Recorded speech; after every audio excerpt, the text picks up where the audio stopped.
Okay, I think we're live now.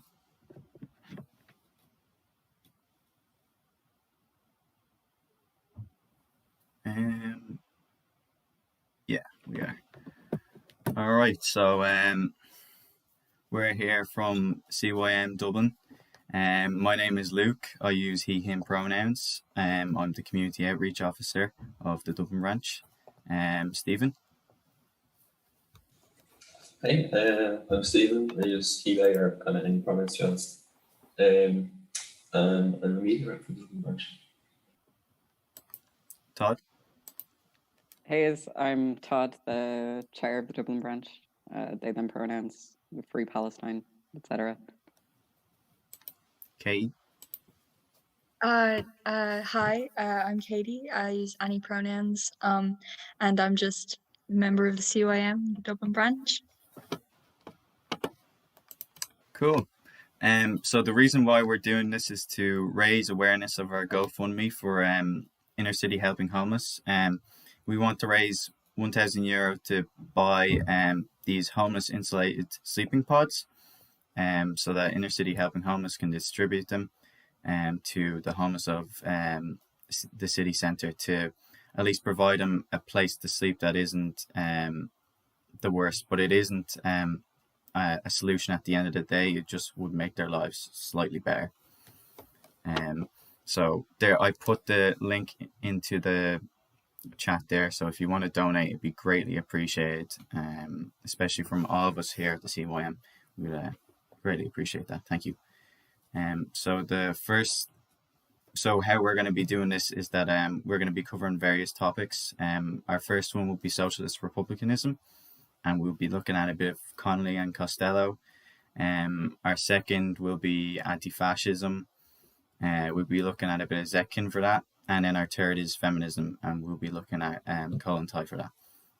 I'll be chairing the socialist republicanism and the feminism sections, and then a comrade will come in a bit later to chair the anti-fascist section. So so we're just gonna look at a few texts, read them out, have a little bit of a discussion, and hopefully be a bit of crack, So our first one is up is Socialism and Nationalism by James Connolly, and Stephen will be reading that out for us. So go ahead there, Stephen. Deadly, yeah. So this is one of Connolly's from 1897. I'll just go for it. So in Ireland at the present time, there are at work a variety of agencies seeking to preserve the national sentiment in the hearts of the people. These agencies, whether Irish language movements, literary societies, or commemoration committees, are undoubtedly doing a work of lasting benefit to this country and helping to save it from extinction, the precious racial, national history, language, and characteristics of our people. Nevertheless, there's a danger that by too strict an adherence to their present methods of propaganda and consequent neglect of vital living issues, they may only succeed in stereotyping our historical studies into a worship of the past, or crystallizing nationalism into a tradition, glorious and heroic indeed, but still only a tradition. Now, traditions may and frequently do provide materials for a glorious martyrdom, but can never be strong enough to ride the stone of a successful revolution. If the national movement of our day is not merely to reenact the old sad tragedies of our past history, it must show itself capable of rising to the exigencies of the moment. It must demonstrate to the people of Ireland that our nationalism is not merely a morbid idealising of the past, but is also capable of formulating a distinct and definite answer to the problems of the present, and a political and economic creed capable of adjustment to the wants of the future. This concrete political and social idea will be best applied, I believe, by the frank acceptance on the part of all our earnest nationalists of the Republic as their goal.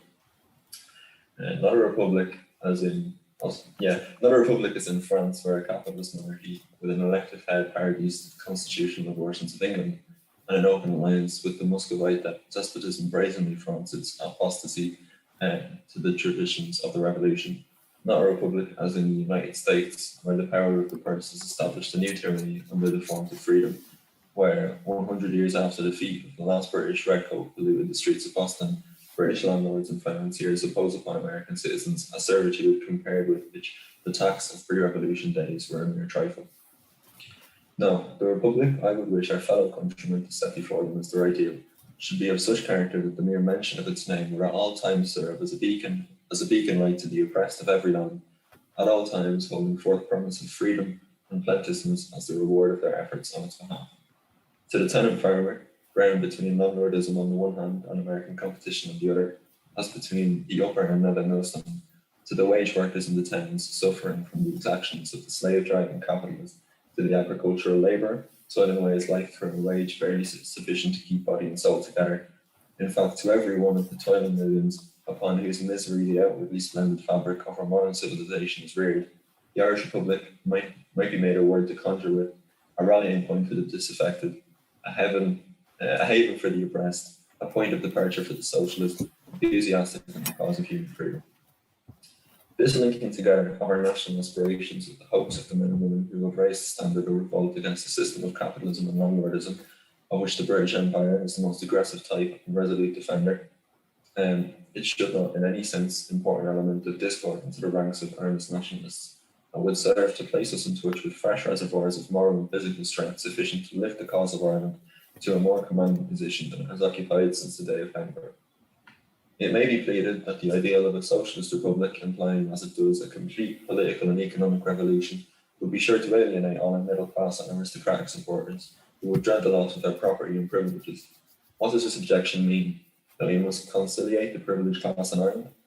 But you can only disarm their hostility by assuring them that in a free Ireland their privileges will not be interfered with. That is to say, you must guarantee that when Ireland is free of foreign domination, the green-coated Irish soldiers will guard the fraudulent gains of the capitalist and landlord from the thin hands of the poor, just as remorselessly and just as effectually as the scarlet-coated emissaries of England do today. On no other basis will the classes unite with you. Do you expect the masses to fight for this ideal? When you talk of freeing Ireland, do you only mean the chemical elements which compose the soil of Ireland, or is it the Irish people you mean? If the latter, from what do you propose to free them? From the rule of England? But all systems of political administration or governmental machinery are but the reflex of the economic forms which underlie them. English rule in England is but the symbol of the fact that the English conquerors in the past forced upon this country a property system founded upon spoliation, fraud, and murder. That is the present day exercise of the rights of property, so originated involves the continual practice of legalized spoliation and fraud. English rule is found to be the most suitable form of government by which the spoliation can be protected, and an English army the most pliant tool with which to execute judicial murder when the fears of the property class demand it. The socialist who would destroy root and branch the whole brutally materialistic system of civilization, which, like the English language we have adopted as our own, is, I hold, far more deadly foe to the English rule and tutelage than the superficial thinker who imagines it possible to reconcile Irish freedom with those insidious and disastrous forms of economic subjection, landlord tyranny, capitalist fraud, and unclean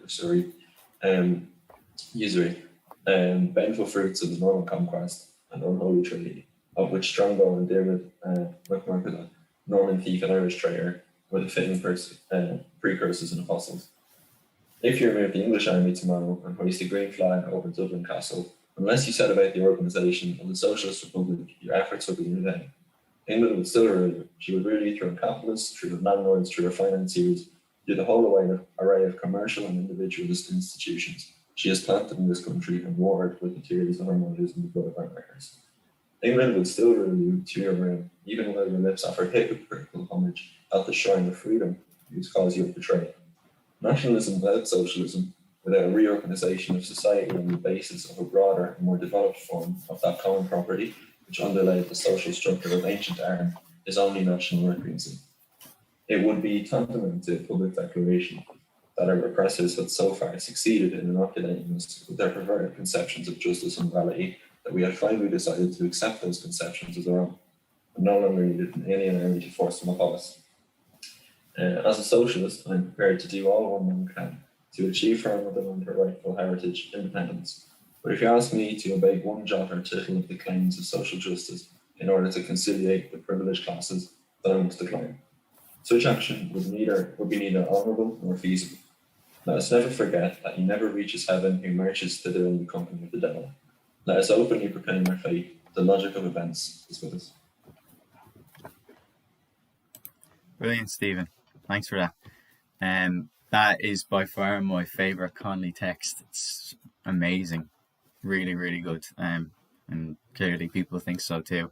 But I have a few questions here just to kind of, I guess, delve into the text a little bit. So my first one up here is Connolly talks a lot about, like, well, the title of his nationalism and socialism. So Connolly talks a lot about nationalism as like a national recurrency and the like. What is nationalism to socialists like ourselves, the socialist Republicans?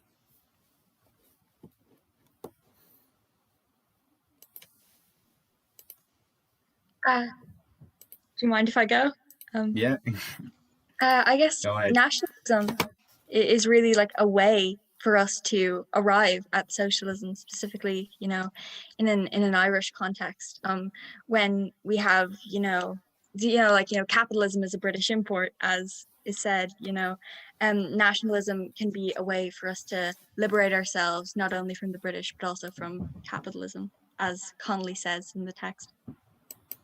Yeah, exactly. I think it's really important to have both nationalism and socialism, and in the context that Connolly is talking, I think it should be important to remember that I think he does say it himself, as in nationalism is not in the French Republic or the American Republic, is that our nationalism is much more different from the rest of the West, like, because historically Ireland has been a country that's been under the thumb of England, Westminster. So our nationalism is national liberation, which is a key component of Marxism, and like loads of Marxist theorists such as Connolly have delved into that concept. And our nationalism is not the idea that we are superior to another race of people, but rather that we deserve to have national liberation, self-determination, and we deserve to be proud of our culture that has been I guess reined back by the English for millennia. I think it's really important to make that distinction. Yeah, as Paul said there, the nationalism of the oppressed is diametrically opposed to the nationalism of the oppressor. Exactly, yeah. They're the exact opposite, because the nationalism of the oppressed is opposing the nationalism of the oppressor, which is a very well way of putting it. And that socialism without nationalism is like, even in Ireland, in the context of Ireland today, you can't have a socialist free state without having, whilst having Northern Ireland still controlled by Westminster. Like, that wouldn't make any sense. And one, would be abandoning the people up in the north, and two, it literally wouldn't be possible because of the existence of that state. So our nationalism must coincide with I guess our pride of our class as well. I guess you could put it in that way. Does anyone else have any other thoughts? Yeah, I think it was really interesting at the start where he talks about kind of like what nationalism should be, because he talks about it as something that's very much living and that adapts to present circumstances. And not to like spoil the anti-fascist discussion later, but that's totally different to how the far right uses nationalism, where it's like a call to an idealized past. Connolly is talking about nationalism being something that changes, and that it isn't just like LARPing the great days of old. Yeah, we're not the National Party. We don't want to return to the 1950s. Anyway, I guess we'll move on to the next one I have written here. How would you say that Connolly's predictions, I guess, that he's laid out into the text have come about? Like, do you think he was accurate in the way he was saying that without socialism we would still basically be controlled by the capitalists of England? I don't know if that's okay. I think he was bang on. Like, every time I read it and go back over it, and every time I just think, like, he was so like correct. Like, even when he talked about the United States, like, it's still the same as he described then, and the way he predicted Ireland to be when it was like free of English oppression, but still capitalist, is exactly how it is, because there's so many of the same kind of individualist and commercial institutions that England planted in us. I mean, capitalism overarching it all, it just still exists, and we end up being treated similarly, like by our ruling class as we were the English ruling class. It's just swapping out the nationality of the ruling class, which obviously wasn't commonly efficient at all. Yeah.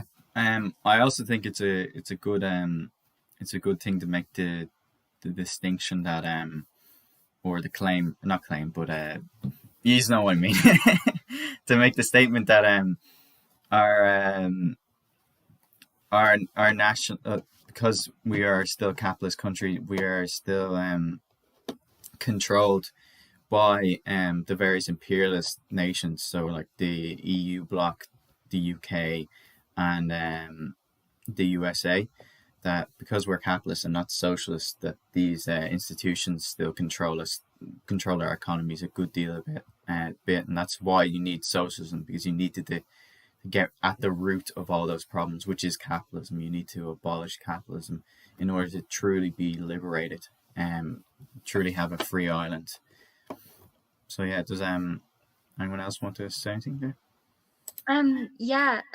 Also, if we look at, nationalism, or at least as much as nationalism can be like under capitalism, the attempts we, as a country make to make our culture thrive, like, trying to, talk about our history or preserve the Irish language, they will always fail under capitalism. And like that nationalism without socialism, as Connolly says, it's only national recreancy. It's not going to get us anywhere.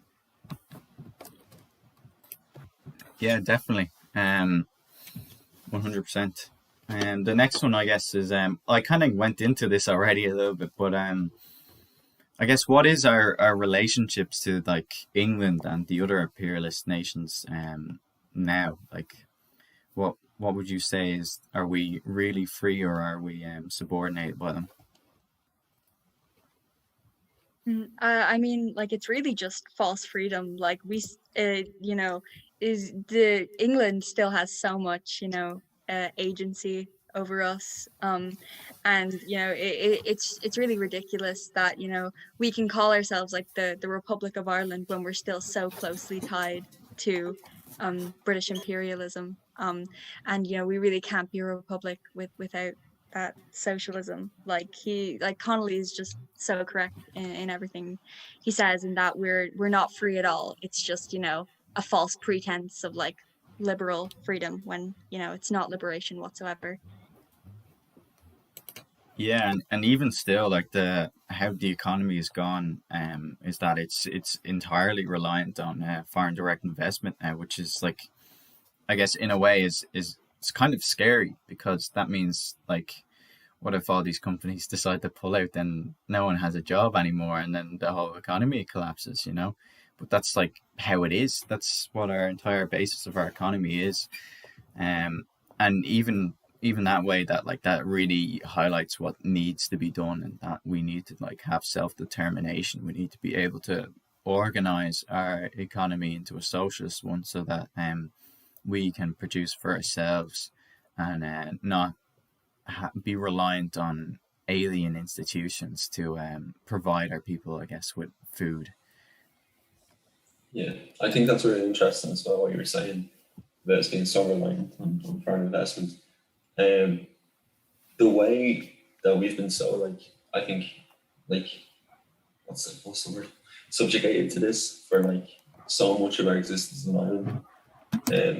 It's really, really seeped into our mindset, and it kind of goes into that like capitalist realism thing of, you see companies like, big companies that come here and like, basically reap the rewards of setting up an Ireland on this, and then praised by a lot of people and for giving jobs and like doing all this as if they're like a savior, as if it's not the complete other way around.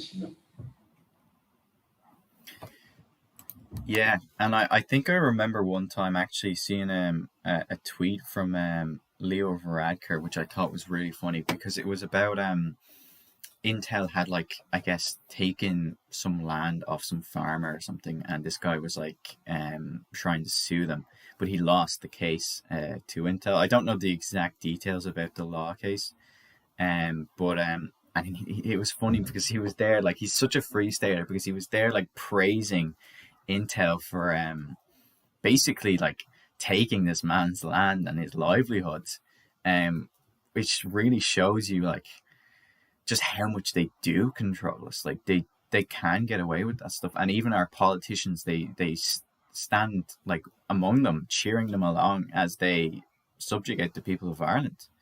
That's like Leo Varadkar is the Taoiseach, you know, like it's incredible because this Intel's not an Irish company, but an Irish man getting his land taken off him is insane.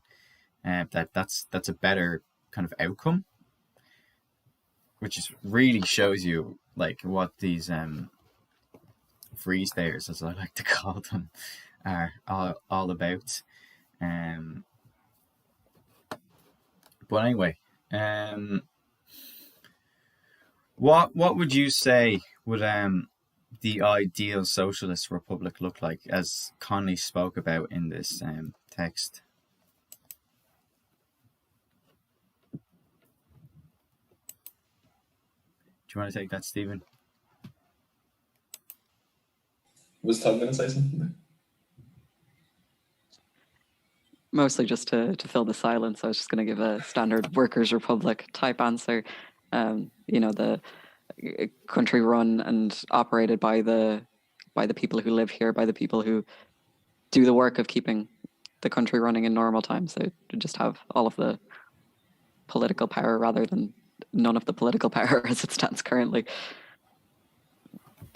Yeah, that and the liberation of all oppressed minorities. Yeah, of course.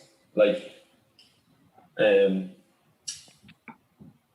think it's just even the thought of the people being in control rather than being kind of suppressed by, like the big three and the big four kind of parties, and even the ones like that I would say more like to the left of them, like it still wouldn't improve that much, but like the vision of being free from all those like centrist parties is just, it's even quite like wild to think about it. That's how much capitalist realism like permeates. But yeah, like I think Todd nailed it. Like there's not much more like that you could really ask for. It's not obviously like liberating all oppressed minorities, and that goes into the thing in the text where it says that people like the mention, it's like the socialist republic, such that the mention of it was a beacon of light to all oppressed peoples. Like I think that really like sums it up. That's like such a perfect quote about it, because you it's really important for the world to have that, and for Ireland specifically to have that. It's such an interesting like comparison as well to America, and when you look at the way America like calls itself the land of the free, and it's this land of dreamers and opportunity and all this, and it's complete bullshit. But if you have like an actual socialist nation, it does really fulfill that role. Like if you think of how inspiring Cuba is, for instance, like it's very real and it's very different to the way that capitalist nations do it. Because it's a place where people are actually fulfilling their potential rather than just getting a slightly better deal while selling their labor, or whatever the American dream is. Definitely. Yeah, 100%. I think another like thing to think about. I remember actually we in the CYM Dublin branch actually had a talk about queer struggle, I guess, and one of the topics one of the points that came up in it is that a lot of this like homophobia was like imported from England, and like in ancient Celtic society that wasn't really that prevalent. So it's funny to think how like colonization in that way has like brought these concepts that still exist today. And then like what you were saying, Todd, about Cuba, like they have better healthcare for trans people than we do, and they're under like the world's like strictest embargo, which is which is insane, because like the EU like and our politicians harp on about us being one of the most prosperous nations, and coming from basically like one of the poorest nations in Europe to now one of the most prosperous. But like we only have like one one gender what's the proper word for gender identity clinic. Yeah, Yes. gender identity in this country, which is insane, really. Because like, how prosperous is that if you can't even have your identity like confirmed to you, like if you can't even get your medication, like that's not prosperity. That's the illusion of prosperity, really. And I think a socialist republic would be all for queer people and queer problems, and be very, very ingrained into that, and changing the perception of society of the LGBT plus community that a lot of us are a part of. Yeah. Anyway, any more thoughts, or will we move on to the next text? Sorry. I could go on a whole rant about like the false narrative of transliberation in Ireland, but I don't know if you want that. Do you want that? I go ahead. It's not necessarily that to the topic, but like I say, have a little ramble, you know. I'll bring it back around at the end. It'll be fine. Because like we have this illusion of transliberation because it's so easy to change your legal gender, for example. Like you just fill out a form and you don't have to prove it, which is far more progressive than many other countries. But at the end of the day, that's literally just a bit of paper. It doesn't actually affect the rest of your life. It doesn't change how people treat you. It doesn't change like your employment or housing prospects, which is, you know, just a complete capitalist absurdity. It's just a propaganda point to say that, oh, we accept trans people. Whereas, you know, if we were to establish a 32 county socialist republic, we would of course strive for actual liberation, not just this symbolic liberation. I think Connolly kind of gets at that when he talks about like hoisting the green flag over Dublin Castle. Like that's symbolic liberation. It's not actual national liberation. Yeah, like that's brilliant. I was going to say one more thing on that as far as, and it kind of reminded me when we were talking about how like inspiring the likes of Cuba is. It's so interesting, and obviously I think everyone here like is fully open. As I'm sure you all know, but like it's just so interesting to see those countries demonized by like the likes of the US because they know how much freer they are than them, and like they're trying to maintain this illusion of like no, trust me, we're the free ones, like, you know, that kind of thing, as they like arrest their journalists, you know what I mean? Anyway, I think that was a good discussion there, so we'll move on to the next one just to get around. It's actually it's one of my favorite of Costello's. It's only a short piece, and I'll be reading out here. It's called Loyalism and the Connolly Approach. Connolly had to face exactly the same predicament. In Belfast prior to 1916, you had people who classified themselves as socialists and who were also interested in ending British rule in Ireland. Their approach to the Protestant working class as on the basis of limited and immediate issues. One of the principal issues that affected both sections of the working class was the question of whether or not they could get gas and water into their houses. Some very militant campaigns were engaged in on these two demands: gas and water for the houses in the working class districts. Republicans and socialists were involved in this campaign on the basis that this was the way to unite the working class. At the same time, these Republicans and socialists refused point blank to mention or even discuss the national question with the Protestant working class, on the grounds that if they did, the Protestant working class wouldn't listen to them, and that they would lose their cooperation on the issues of gas and water for their houses. Connolly was totally in opposition to this approach. He categorized them as gas and water socialists. Today in Belfast, we have what we call ring road socialists. They are exactly the same type of people. They are in fact the leadership of the official Republican movement in Belfast.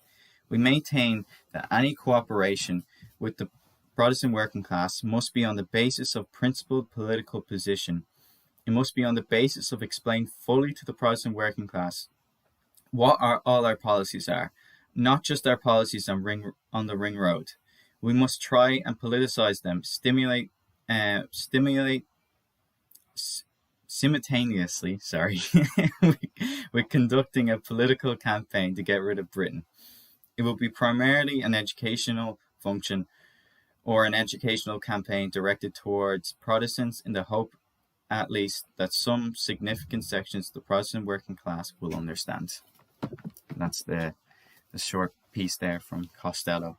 I think it's a brilliant text because it really shows how you need to take a principled stance when you're confronting people of all backgrounds, and that you shouldn't shy away from your politics just to achieve some short-term goal, because at the end of the day you're trying to achieve long-term goals, and you need to start convincing people or else they won't work out. Any comments on that text specifically? I've got one. I was going to just say that it's like he's dead right in that nothing good, especially in the long term, ever comes from trying to like appease the people who are like, you know, perceived to be on the opposite side of it, even though they're all one class. They're kind of pitted against each other.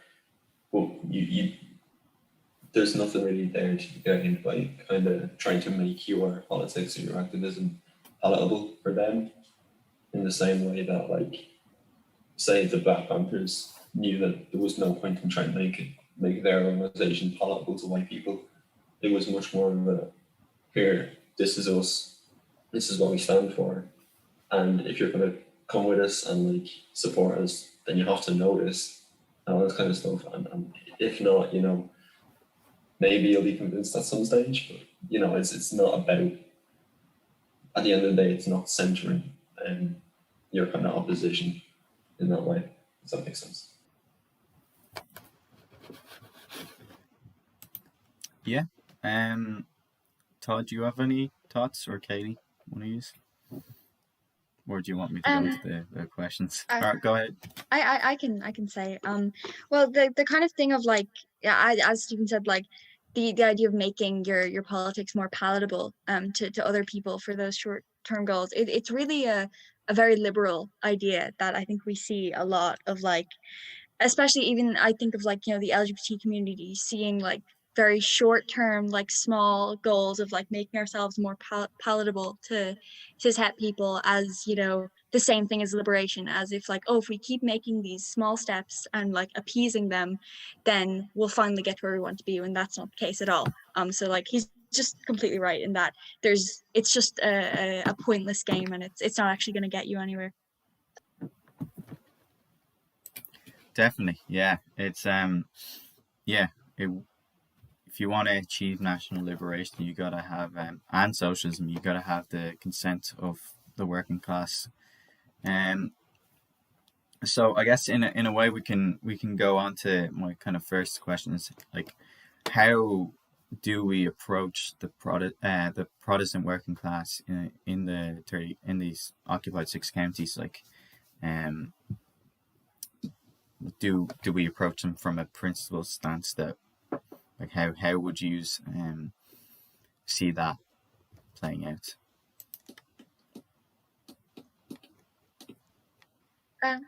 Sorry, do you mind if I go?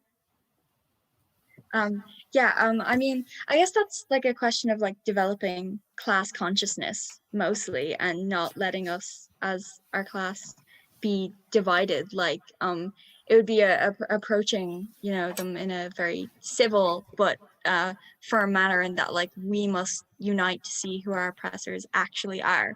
And I think that would be kind of how you'd have to go about it, like very much on a class basis, and trying to understand where the problems that we're both suffering from, or like both groups suffer from, come from, rather than mindlessly, you know, arguing with each other in circles. Yeah, I agree completely. I think, funnily enough, you can look at NECAP for this. I remember them doing an interview. I think it was with ITV or something like that. Something, I can't remember what channel it was, but they said that that we as Catholic working class people have more in common with fellas up in Shankill Road than we do in some lad in D4, which is exactly correct. You know, it's they have a lot more in common between each other, and both the Catholic and working class um, in the six counties than they do not in common with each other. And I think even the northern state, while it was founded for the Protestant working class or the Protestant people as it claims to be, is proven that it's not for the Protestant working class, and that they equally experience awful conditions, just as the Catholic working class does, and they need to unite on that. And that, like a socialist republic, a 32 county socialist republic would be for everyone. It wouldn't be a sectarian state that relies on the oppression of another, or a state that relies on the oppression of another class. It would be a state for all the working class people. I think that's something that really needs to be harped to, is that, like, it's not just a turning around of the oppression, I guess. Also, I was going to say on that,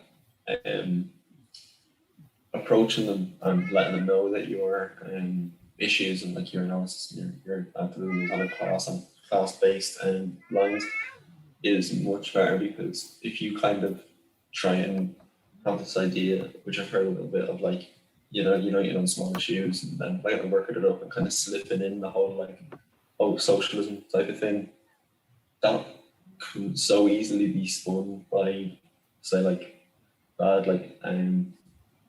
faith actors or whatever in the Protestant like upper classes. Oh, look at them sly socialists. Remember, it's like, you know, trying to like radicalize people secretly and It's so important to just be upfront and just be so like principled about it, basically. Yeah, definitely. I agree completely there. I guess we'll move on to the next one now. And now this one is a bit of an interesting one. Is left-wing unionism even a possibility?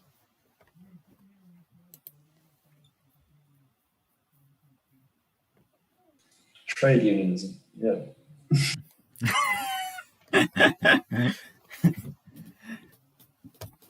Yeah, I think we all have a similar thought on that question, which is that, like, no, you know, it's they're such separate ideas, and like when you know Ireland has been oppressed so much by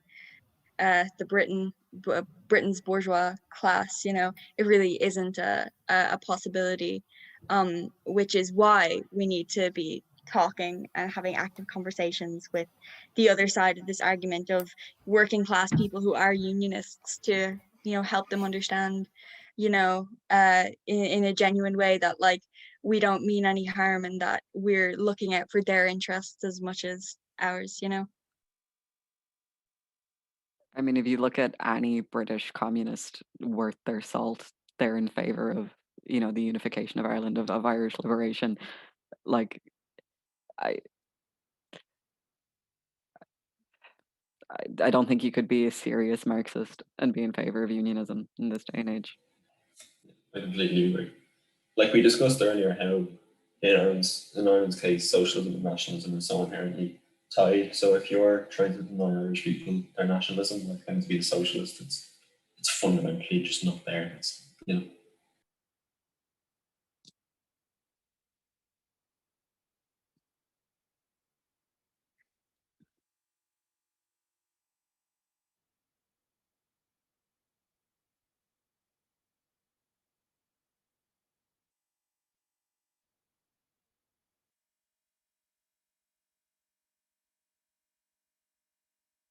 I just had one point on the kind of earlier discussion about approaching Protestants, because I'm just very wary that, like, the four of us are from Dublin. Like, we don't know what it's like to live in the north, and there is still a very real threat of violence for a lot of people.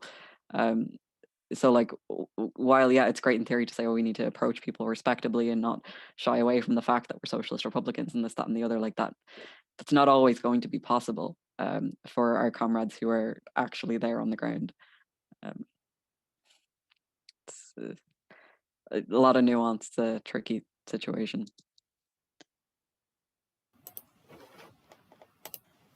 Yeah, I think it is it has to, yeah, it does have to be done carefully. I'd like to thank the person who just added me and told me that my mic was muted. I didn't even realize. Yeah, it should be definitely when you are approaching, I guess, die-hard loyalists in a way. It has to be done from a bit of caution. But there are like class issues that you both can relate to, but it is we can't say for certain because we are from Dublin, as you said, and you know, our Belfast comrades and Derry comrades, I have to figure that one out. Yeah, well, I think it's also important to make the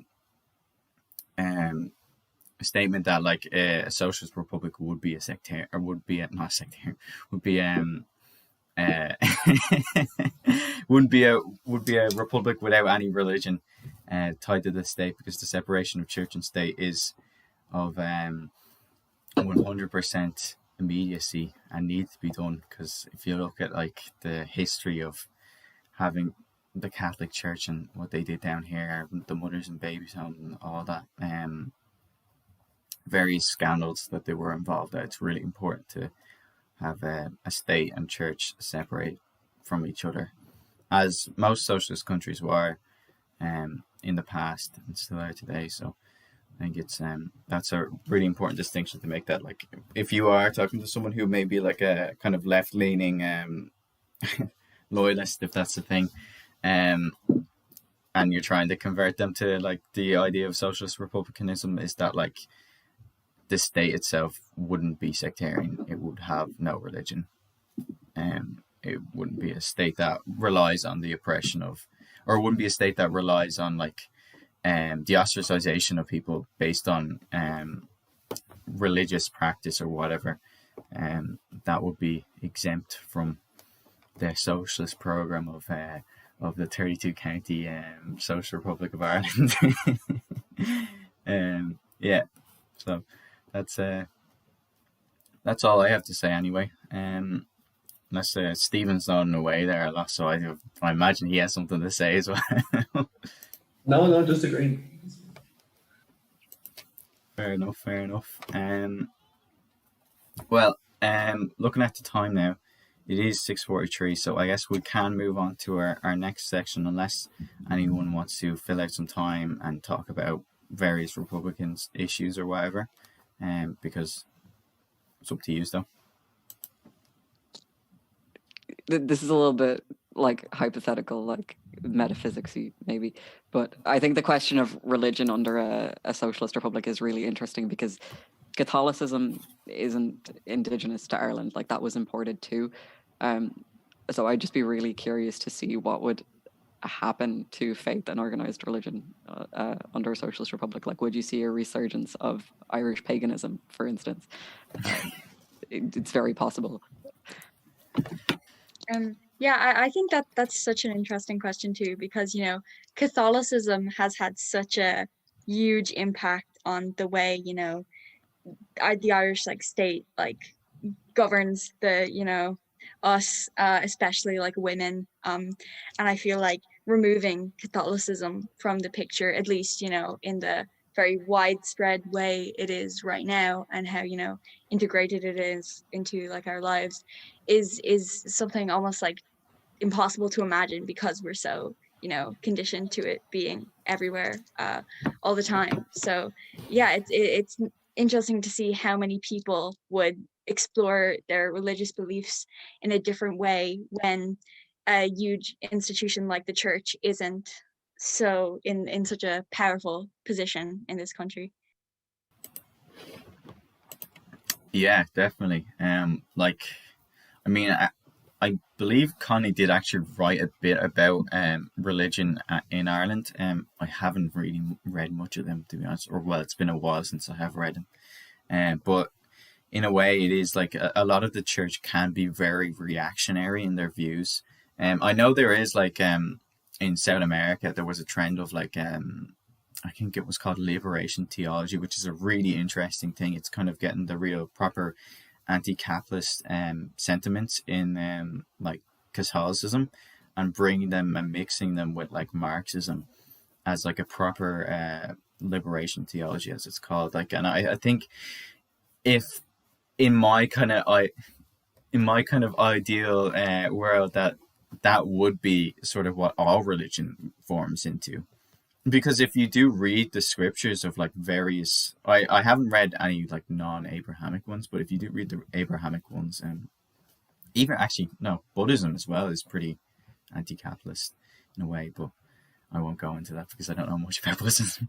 But yeah, like in the Abrahamic religions, there is a lot of kind of, especially in Christianity, with I remember there's a section in the Bible where Jesus like tears down this merchant's stall that was outside the place of worship, and that's like really showing to you that like there is anti-capitalist sentiments, and that things like greed being a sin and all that, you know, is a part of that, and can be brought out if, I guess, if it was allowed to develop within a society that is an anti-capitalist one, that is a socialist society. I think you would see religion form into a more, I guess, left-wing sort of tendency, which would be like a really interesting development. But yeah. I mean, like so much of religion is about opposing like evils, you know, I in whatever religion like sees that, or like mass evils. And like when, you know, we live in a capitalist society, there's, you know, a mass evil all around us constantly, or there's something that's exploiting, you know, other people, which in the sentiment of so much like religious texts, you know, they don't want that. Like, so it, you know, if religion was allowed to like flourish in its own way, in a socialist society, we would see all these beliefs come out. And I think the way our society would be structured as a whole, because, you know, a lot of people's beliefs in general are really affected by their religious beliefs, or, you know, the way they, you know, perceive or I don't know, you know, just be a part of a society. And if those beliefs were kind of not like, you know, seen in a different light, I think it would kind of change how people in general, like individually, would act, you know, in a socialist, you know, republic. Definitely, yeah. I think it'd be a very interesting development, I guess, to see how religion shapes under socialist republicanism. Any of you have any other thoughts on that, I guess? Just the elephant in the room of how religion went down in the USSR, which may not have been ideal and perhaps not something we want to recreate. Just as a disclaimer, just a quick disclaimer there for anyone who wants to shout tanky at us. Definitely.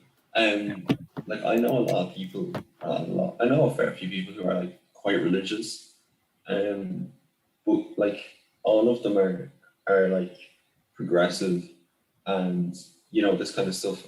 So I could really easily see it shaping into, like what you said, more of a liberation theology approach to organized religion under socialism, because, you know, the whole base and superstructure thing, like the economic base is going to shape people's views and religion, how that works and all that kind of stuff. So I could, like, from my experience with like hardline Catholics, easily their mindset could be shifted slightly, and, you know, they could maintain like spirituality and faith and all that same thing still, and kind of turn into that liberation theology, definitely. Yeah, I think it is unfortunate. Like I know you can, like, it was kind of the first socialist experiment, like the USSR. So it is, you can give them a bit of leeway on that, but I think it is unfortunate how there like was such I guess repression of religion, because it would have been really interesting to see how that would develop within a socialist society, like a proper socialist society, like the USSR. I think it would have been very interesting. But you can understand from like the historical point of view that the Eastern Orthodoxy Church had been like upholding the Tsar and had always been a reactionary institution. And And even going back to like when Marx was talking about religion, like it's the same then, like religious institutions in Europe were always very reactionary and always upholding the status quo, which was like industrial capitalism, you know. So you can give them a bit of leeway in that regard, but it is unfortunate, because it would have been very interesting to see how that would have all turned out, and like if you've gotten a religiously diverse society, or if everyone just became an atheist, or you wouldn't be able to tell. Like it'd be difficult to predict that. But it would be definitely something that would look forward to. Just to note, this is something that is being corrected as well, because in Cuba as well, I'm not too knowledgeable on this, so like I'm going to shut up in 2 seconds. But I think it's called Yoruba, which is like an African Cuban religion, which obviously would have been really repressed during the times of segregation and Spanish and American colonialism, is kind of having a resurgence, and people are able to practice it again, just as a real world example of this happening. Yeah, that is really interesting, actually. I'd actually love to look into that more, because that would be a very interesting thing to see. I don't know about the like I don't really know much about like religion in Cuba, to be totally honest.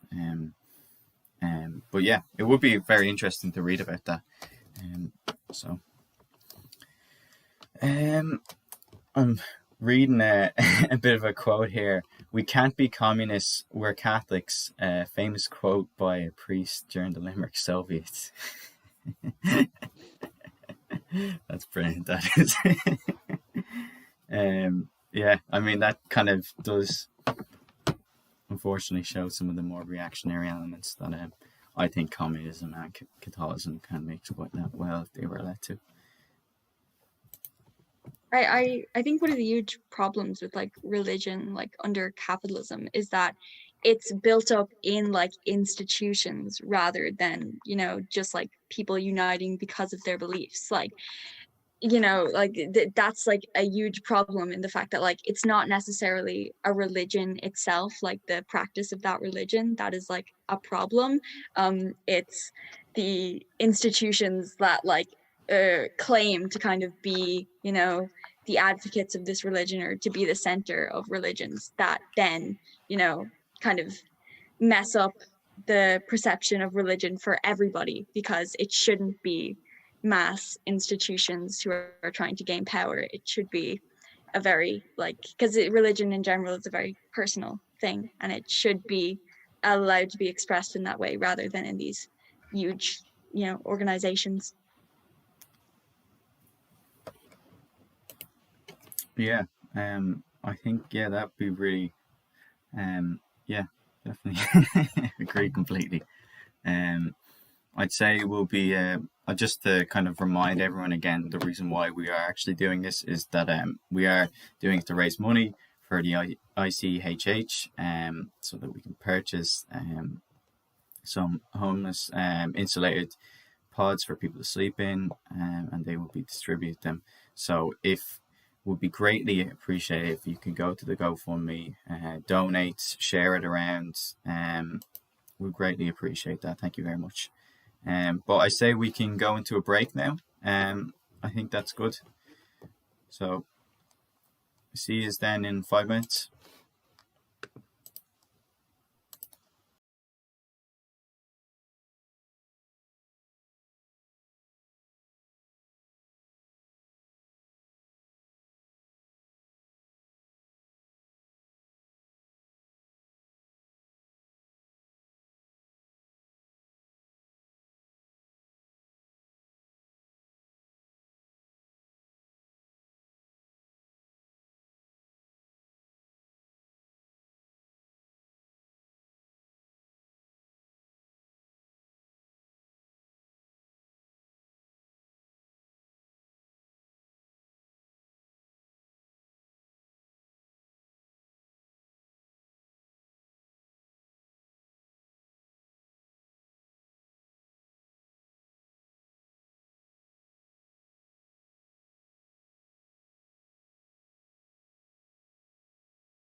All right, so we're back. Just to remind everyone once again, click on the GoFundMe link and make sure to donate and share with friends and family. It's for a really good cause. We'll hack into our next section, which is anti-fascism, and we'll be covering a Claire Zetkin text. It's quite a long one, so we're just going to have the one text that we'll be covering, and hopefully we can get a good discussion out of it. So, do you want to start us off there, Todd? Yeah, so this is The Struggle Against Fascism by Clara Zetkin. It's a mandatory reading for all communists, so if you haven't read it yet, it's a good thing you're here. So we'll just get straight into it. Fascism confronts the proletariat as an exceptionally dangerous and frightful enemy. Fascism is the strongest, most concentrated and classic expression at this time of the world bourgeoisie's general offensive. It is urgently necessary that it be brought down. This is true not only with respect to the historic existence of the proletariat as a class, which will free humankind by surmounting capitalism. It is also a question of survival for every ordinary worker, a question of bread, working conditions, and quality of life for millions and millions of the exploited. That is why the struggle against fascism must be taken up by the entire proletariat. It is evident that we will overcome this wily enemy all the sooner to the degree that we grasp its essential character and how that character is expressed. There has been great confusion regarding fascism, not only among the broad masses of proletarians, but also within their revolutionary vanguard among communists. At first, the prevailing view was that fascism was nothing more than violent bourgeois terror, and its character and effects were thought to be similar to those of the Horthy regime in Hungary. Yet even though fascism and the Horthy regime employ the same bloody terrorist methods, which bear down on the proletariat in the same way, the historical essence of the two phenomena is entirely different. The terror in Hungary began after the defeat of an initially victorious revolutionary struggle. For a moment, the bourgeoisie trembled before the proletariat's might. The Horthy terror emerged as revenge against the revolution. The agent of this revenge was a small caste of feudal officers. Fascism is quite different from that. It is not at all the revenge of the bourgeoisie against the militant uprising of the proletariat. In historical terms, viewed objectively, fascism arrives much more as punishment because the proletariat has not carried and driven forward the revolution that began in Russia. And the base of fascism lies not in a small caste, but in broad social layers, broad masses, reaching even into the proletariat. We must understand these essential differences in order to deal successfully with fascism. Military means alone cannot vanquish it, if I may use that term. We must also wrestle it to the ground politically and ideologically. So the first section is the social democratic view of fascism. The view that fascism is merely a form of bourgeois terror, although advanced by some radical forces in our movement, is more characteristic of the outlook of many reformist social democrats. For them, fascism is nothing but terror and violence. Moreover, a bourgeois reflex against the violence unleashed or threatened against bourgeois society by the proletariat. For the reformist gentlemen, the Russian Revolution plays the exact same role as biting into the apple of paradise plays for believers in the Bible. They view it as the origin of all expressions of terrorism in the present period, as if there had never been wars of imperialist piracy, as if there were no bourgeois class dictatorship.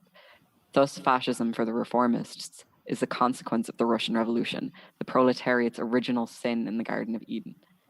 It was no less a figure than Otto Bauer who put forward the viewpoint in Hamburg that the Russian communists and their co-thinkers carry special responsibility for the present-day worldwide reaction by the bourgeoisie and for fascism.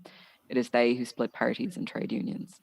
In making this bold assertion, Otto Bauer forgot that the notoriously harmless independents at USPD split from the German Social Democrats even before the Russian Revolution and its morally ruinous example.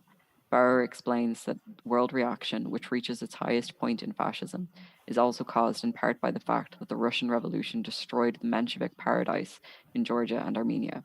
He finds a third cause of world reaction in, quote, Bolshevik terror in general. In his remarks, however, he felt compelled to admit the following.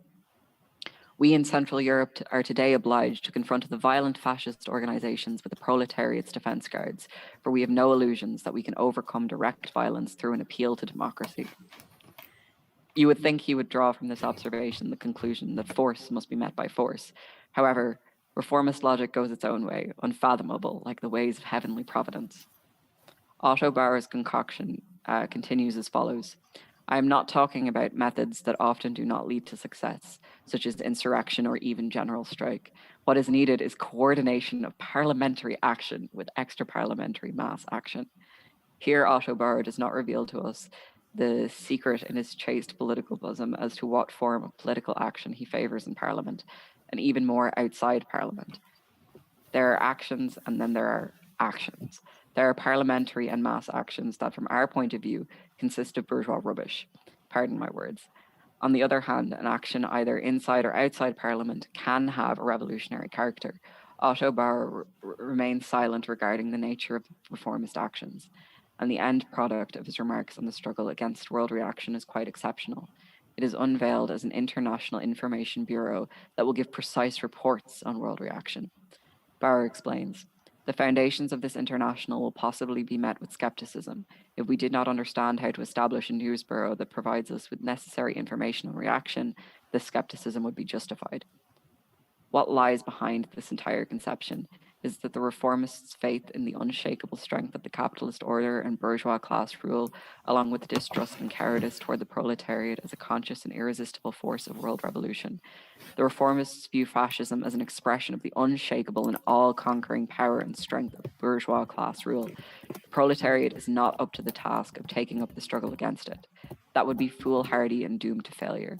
So there is nothing left for the proletariat but to step aside quietly and modestly, and not provoke the tigers and lions of bourgeois class rule through a struggle for its liberation and its own rule.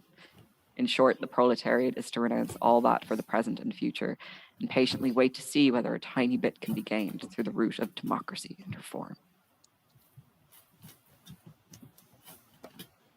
Okay, very good. Okay, so question on that is, so the likes of Otto Bauer say that they want parliamentary action with extra parliamentary mass action. They often talk about this and they kind of co-opt proletarian action by saying, leave the change for us. The change will happen in Parliament, and at most maybe do a mass protest and no civil disruption. It kind of mutes the proletarian movement, and yeah, and it's a lot of rhetoric really talking about mass action, but it kind of co-opts it and it stops people from evoking change outside of Parliament. And as mentioned by Catherine,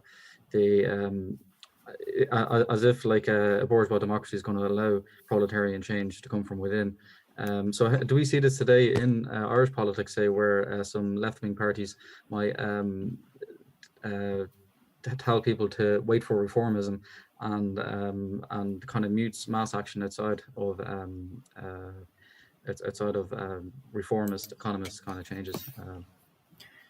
Yeah, I mean, the Labour Party, really. That's a perfect example of that. It's the idea that it's real kind of incremental changes, but at the end of the day, like when they did get into government, they just ended up being an austerity party, which is ironic. So it really shows you the proper opportunist line of these reformists in that there.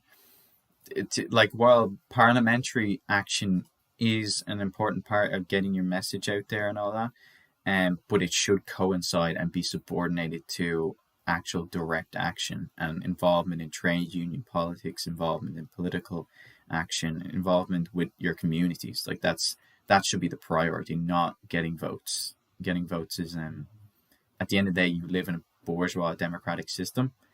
That means that's going to be for the bourgeois class. It's not going to be for the proletarian class. So of the changes, they can only really be like slight quantitative changes and not proper qualitative changes. I think that's really important to think of that. Yeah, to add to that, I mean, I don't want to sound like a conspiracy theorist, but how much control does the Dáil really have over the Irish Free State? Like, Ben Norton talks about this, how like there is actually a deep state. There are masses of administrators and various people in positions of real power that are completely unelected, right? Because sure, whoever fills the seats in the Dáil changes every couple of years, but everyone behind the scenes doesn't, and these people are kind of totally unaccountable to the Irish public. So like even beyond the fact that if you don't have enough to form a government, and you want to get into government, you will have to capitulate on your principles. You will have to make concessions to the austerity parties. Even if you had the numbers to form a government, that doesn't give you the power to just do whatever you want, because these institutions are a bit more baked in than that. Yeah, exactly. Like even just looking over COVID, so people advocate against extra parliamentary change. Yet a lot of decisions for the country are made by extra parliamentary oligarchs. Say, for example, the meat factories or the hotel or the airlines and stuff. During COVID, it was clearly like hotspots, and clearly it was against the public interest to keep meat factories open. But I mean, it's quite a moneyed interest, and it's clear to see that even though politicians and the people could see there was no sense in them being opened, they had their way in the end. So I mean, it's kind of like window dressing sometimes, parliamentary, all this grandstanding and speeches and stuff. So yeah, it does more harm, I think, than good when left-wing parties tell workers not to have mass action, not to have extra parliamentary action. It kind of mutes them and usurps any potential they might have. Yeah.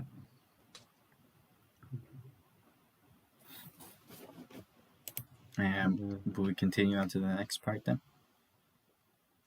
Just give me 1 second.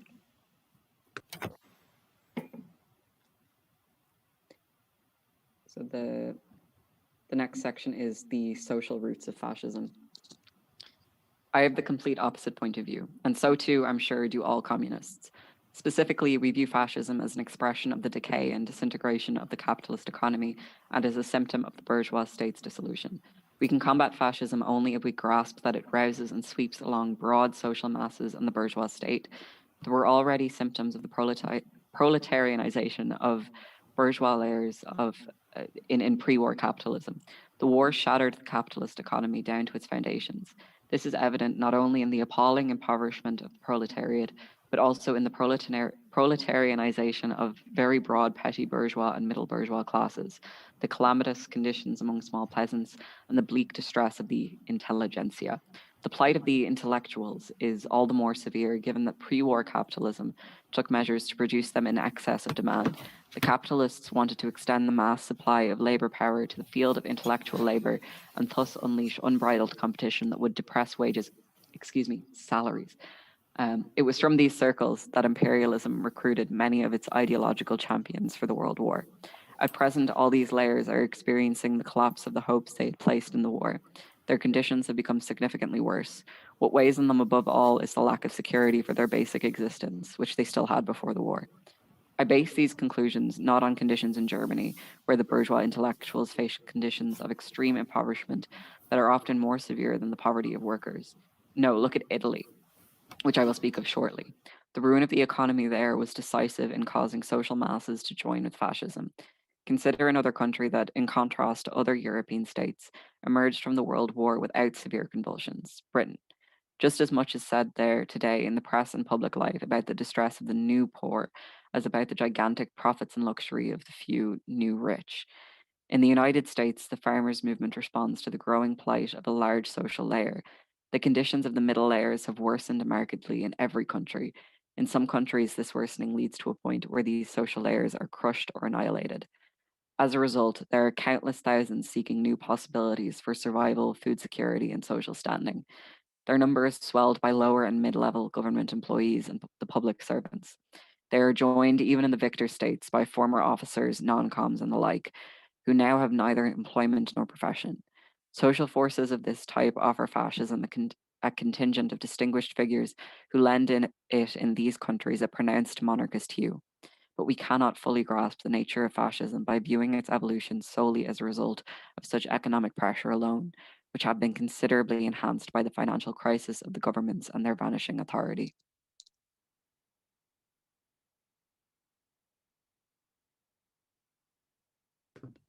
Yeah, just as a point of context that I should have given at the start, this piece was written in 1923, just to situate it in its historical context. Relevant as ever, huh? Yeah, so yeah, on the social roots of fascism, how does fascism appeal to the working class, especially the new poor? You see, after like say 1929 with the Great Depression, there's a lot of people who may have been somewhat owners, may have somewhat had capital, and they've been shafted down to the working class. And a lot of these people often do make parts. They look to fascism as a means of returning to the good old days, or as a solution. Even after the Great Recession in 2008 and 9, we saw the rise of nationalism and far-right views around Europe. So what do you think it is that draws working class people, and particularly the new poor, or the new workers, to fascism and nationalism generally? I mean, So, sorry, I think it's really the failure of like liberalism and liberal democracy. Like I really think, you know, a lot of working class people view, you know, just how ineffective these, you know, governments are, because, you know, they're we're living under a capitalist society. So, you know, of course they're not going to actually be fighting for the needs of the working class of as a whole. So, you know, it's really hard when, you know, a whole class of people is seeing the failure of liberalism, and then that's when the fascists can come in with propaganda pointing them to a more powerful way of, you know, government, you know, to kind of cover up for these failures, when in reality, you know, it's going down the exact same path, just far more extreme, and it's always going to, you know, come out, you know, in the worst, you know, way possible. So I think it's really just the failures of liberal capitalism that really leads people down the path of fascism. yeah, definitely agree with that. And I think like the thing with the far right is they're so like adept at coming in and shifting focus to really kind of superficial and like non-problems basically, like immigration and stuff like that. It's like a massive one, obviously. Like to try and make people think that it's not, you know, the system that's the problem. It's these like individuals, which, as we know, just isn't true. It's completely detached from reality. But they're so good at like making it seem that way, and kind of picking their times to come in and, you know, take their little opportunities and kind of try and convert people like that. It's the easy solution, I suppose. Like kicking out all of the immigrants to solve the housing crisis is easier than getting involved in a tenants union and fighting back. That's I think that's kind of the sad truth of why it can be so appealing. Yeah. It's kind of like yeah. Sorry, go on, Luke. Yeah, like fascism is like the ultimate reaction to protect capitalism. I think like Parenti talks a lot about that in Black Shirts and Reds, where like he talks about how it's always the form of reaction. When a proper socialist, like a proper working class movement gets off its feet, like the US funnels money through the CIA to like fascists, like proper eugenicist, like insane people, just to kind of promote them. And even in like historically in like Nazi Germany, like a lot of that was because like there was a huge like communist movement before there was the Nazis. Like there was a very powerful movement in Germany. And then I guess in a way the bourgeois at that time had gotten scared of that, and so they began to, like a lot of the industrialists, began to fund the Nazis because it offered as a pseudo revolutionary ideology, as it pretended to be revolutionary. At the end of the day, it was there to protect the interests of capital. And like Mussolini is the same as well. With him, he was before he was a part of a socialist party. I don't know the specific politics of them, but they were socialists in some way. And then he started getting money off of these industrialists. So like it's a pseudo revolutionary ideology. Yeah, and exactly, and on the thing of part of nationalism as well, they kind of, it's a pseudo revolutionary in that it co-opts a lot of leftist talk. So a lot of the time, far right will complain about international capitalism, or as we saw, the National Party had leaflets with the pound, the dollar, and the euro with their clause on Ireland, which is kind of reminiscent of Nazi propaganda against Jewish finance. They had the whole blaming a big Jewish conspiracy thing, and they so rather than rail against capitalism as a whole, they say the problem isn't the problem is international capitalism, and if we just leave the national capitalists and everyone's on the one team in the one country, the capitalists of your own country will look after you. So it's kind of saying that capitalism is bad, but only when it's overseas. If you just trust in the one country and we're all on the one team, despite the fact that maybe 5% owns 95% of the country, they'll always promote the line of it's one nation, one people. We're all on the same team, and it co-opts a lot of kind of leftist language. And then as we see, and we'll see later in Catherine's text, as soon as they get into power, they do the exact opposite of the rhetoric. But it pulls people in, and it kind of, yeah, they hijack a lot of people's passions, really. Yeah, so that's what I was saying that. So any other inputs on how fascism lowers working people or disillusioned people? No, I mean, I don't know exactly, like, this is like kind of like off topic, but it kind of makes sense to the conversation in that, like, a lot of, when we look at the rise of fascism in history books, they really don't hold back in trying to paint, like communism and fascism as the same thing in a way, like very much this like horseshoe idea that like they're, two extremes that are both equally as awful. And I think people that then really goes against building class consciousness as a whole, because people think that like, oh, fascism and communism are the same thing. It's just fascism happened to win out in like Nazi Germany, let's say, like that's just the one that happened to take hold. So yeah, it can be really difficult if there's a bunch of like secondary school students learning from history books that are basically painting fascism as not the opposite of communism, but as the same kind of extreme. Yeah, and an example in Ireland of that would be, say, Ciara Kelly, who was removed from RTE because she was actually, there's some bullying complaints anyway. She has this whole both sides thing. Sure, one is as bad as the other. And I was in work the other day talking about how the National Party and the racism, and the response I got was, yeah, but sure, the left want everything for free. And I was just like, how is that even in an equivalence? It's just mad that people get into this frame of mind where they think that's a rebuttal to racism and homophobia and everything else. But yeah, I guess that's Definitely. just indoctrination. It's just Or a very, sorry. Or just the idea that everything free is bad. Like getting like things you need to live for free is like a bad thing. Like that really shows how far capitalism has bled into our heads. Yeah, a bunch of lazy freeloaders. Yeah, I was gonna say it's a very convenient way for capitalism to lift the blame off of itself and off of like liberalism and liberalism in general, by saying, oh yeah, it's like fascism is a reaction to like communist groups, so stop making communist groups basically, rather than stop funding Nazis, like what I mean. As if like workers were exploited before Marx, as if like as soon as Marx came along, they started exploiting workers. It's just ahistorical, really. Yeah. I think it's best that we move on to the next part, though, just to kind of hurry it along. But keeping us in check, Comrade Chair. The next section is failure of proletarian leadership. Fascism has another source. It is the blockage, the halting pace of world revolution resulting from betrayal by the reformist leaders of the workers' movement. Among a large part of the middle layers, the civil servants, bourgeois intellectuals, and the small and middle bourgeois who were proletarianized or were threatened with that fate, the psychology of war was replaced by a degree of sympathy for reformist socialism. They hoped that, thanks to democracy, reformist socialism could bring about global change. These expectations were painfully shattered. The Reform Socialists carried out a gentle coalition policy, whose costs were borne not only by proletarians and salaried workers, but by civil servants, intellectuals, and lower and mid-level petty bourgeois of every type. These layers lacked in general any theoretical, historical, or political education. Their sympathy for reform socialism was not deeply rooted. So, as things turned out, they lost their belief not only in the reformist leaders, but also in socialism itself.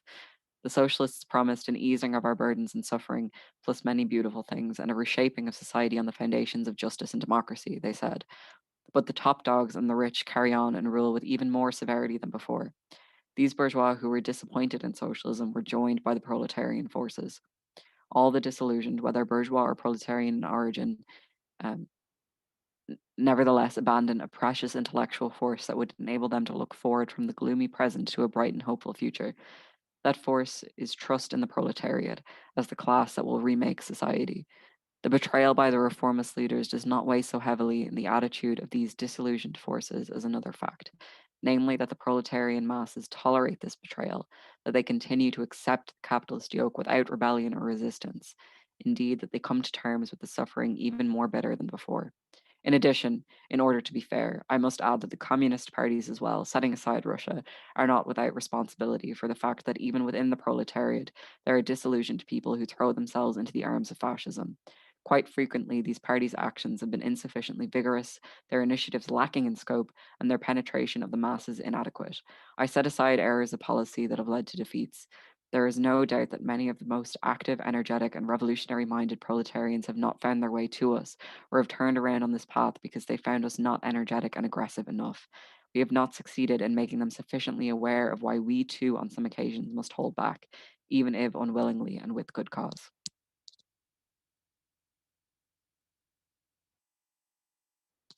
Okay. On failure of proletarian leadership, how have social democrats or fake left governments harmed the socialist movement, specifically to those who aren't so class conscious or deep rooted in socialism and have since, through disillusionment, turned to fascism? So, it's probably nothing worse than the government calling itself left and then doing something of the right and then that being associated with the left. Any ideas on that? I think the greatest kind of harm of them is the kind of, I guess, whitewashing of like the word socialist.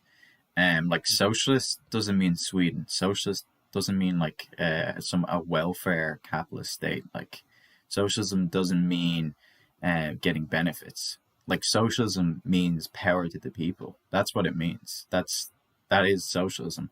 It's not a welfare state like Sweden, for example. Like that's not socialism.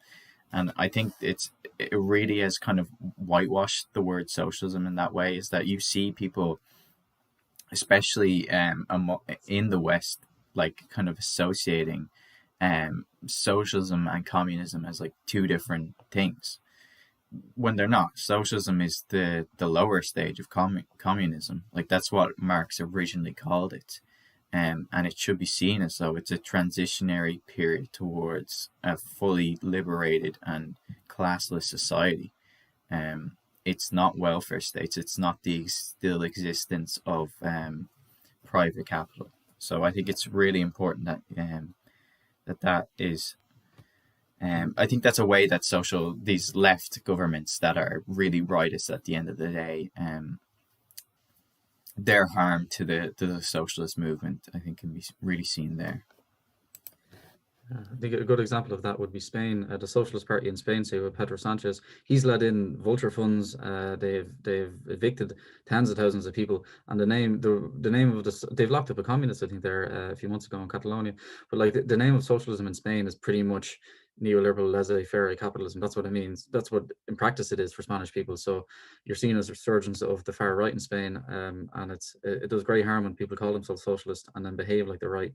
It ironically runs people into the right wing. And yeah, there's other examples. You could talk about Obama, say he was supposed to be a leftist president, but inequality grew and evictions, I think there's 20 million people evicted under him.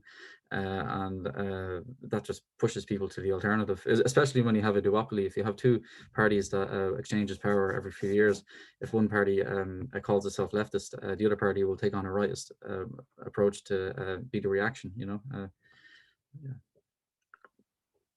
I think like especially as both you and Luke, you Daniel and Luke said, is that like, you know, there's this like huge phrase that you hear constantly if you ever talk about, you know, like communism, which is like socialism's great but communism's too extreme. Like, you know, I think everyone's heard that at some point, and you know, it's really just a ridiculous saying that is ridiculously popular among, you know, kind of young, I think, liberals or people who, you know, want to explore the left, but still have these ideas in their head of like, you know, socialism is like Scandinavia, and you know, communism is when no one has anything ever and everyone gets paid the same, you know. Like and I think that of course really contributes to how fascism can take a hold of people, because if the left and clear terminology on the left is so confused, or people are so confused about it, then that's a big turn off for actually trying to learn more.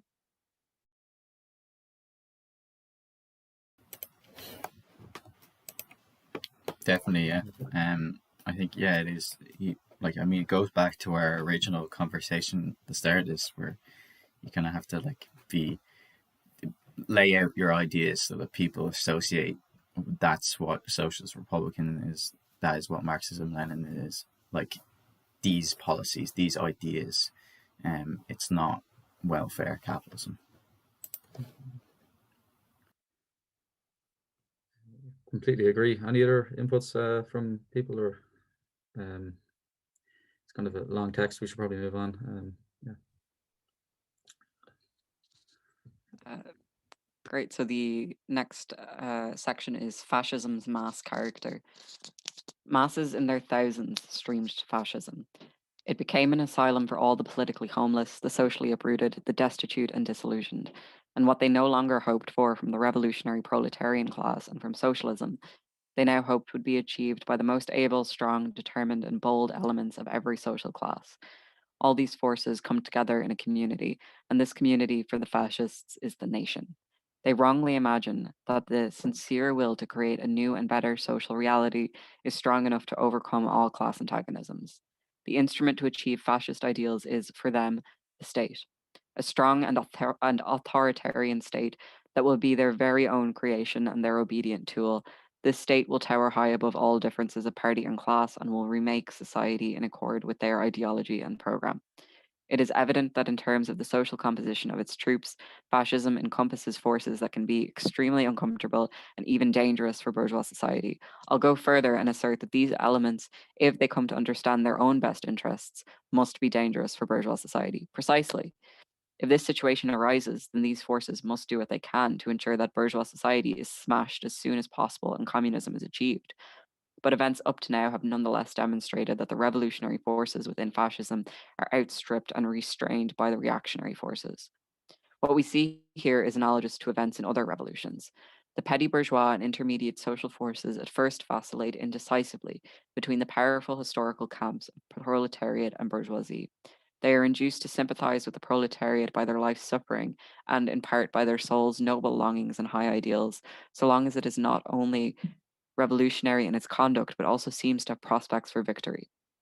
Under the pressure of the masses and their needs, and influenced by this situation, even the fascist leaders are forced to at least flirt with the revolutionary proletariat, even though they may not have any personal sympathy for it. But when it becomes clear that the proletariat itself has abandoned the goal of carrying the revolution further, that it is withdrawing from the battlefield under the influence of the reformist leaders out of fear of revolution and respect for the capitalists, at this point, the broad fascist masses find their way to the spot where most of their leaders were, consciously or unconsciously, from the very start, on the side of the bourgeoisie.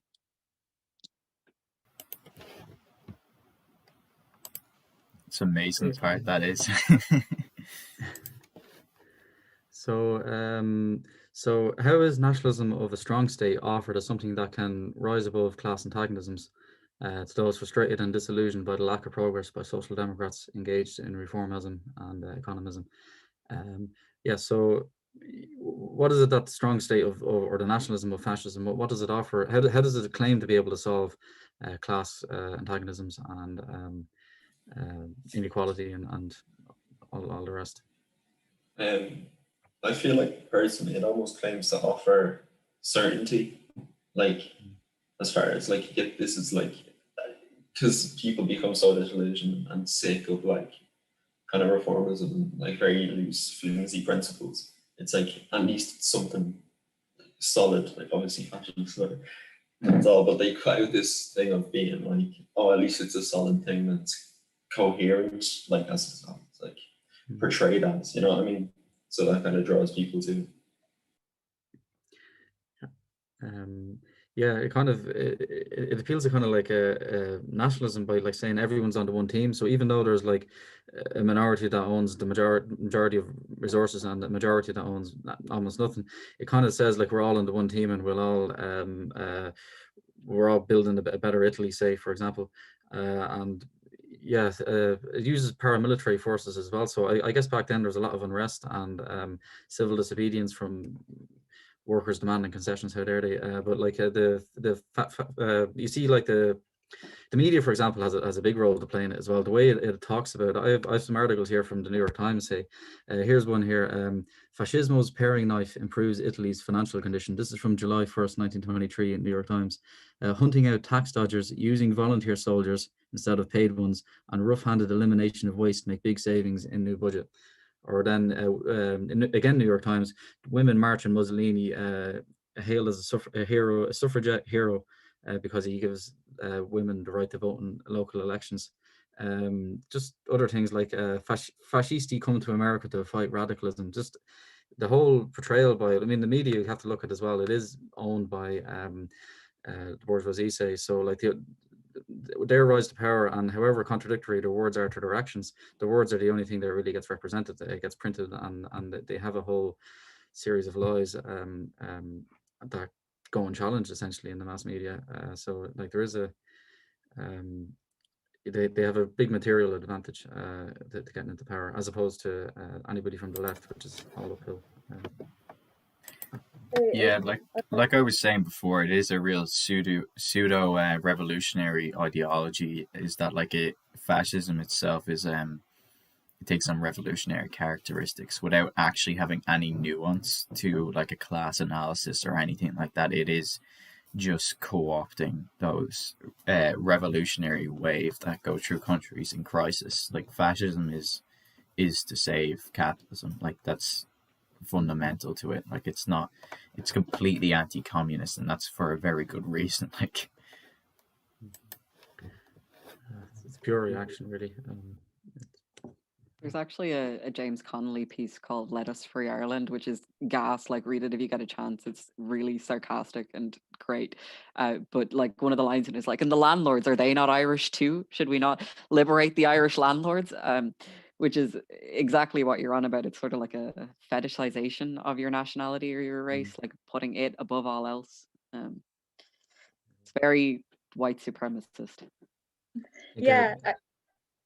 Sorry, yeah, I think that's like a big problem with like the perception of nationalism in general. Like it's so associated with like fascism and like racial supremacy, when in reality like nationalism for, oppressed people is anti-fascist. And it's nationalism, it has so many different like contexts. So it's really frustrating to see kind of the nationalist ideas being utilized by fascism, and utilized to kind of make this idea of like we're such a strong nation, and it's so frustrating because it's just very counterproductive for everyone actually looking for national liberation.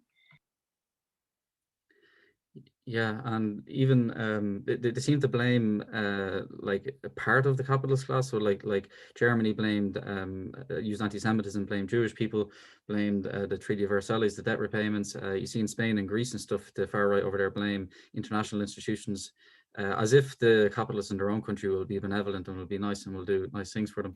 And then in America, there's an interesting quote from John Steinbeck. He says, socialism never took root in America because the poor see themselves not as an exploited proletariat, but as temporarily embarrassed millionaires.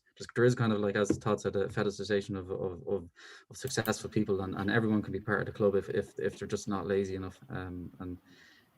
Yeah, it's kind of it appropriates blame on individuals rather than saying there's systemic solutions.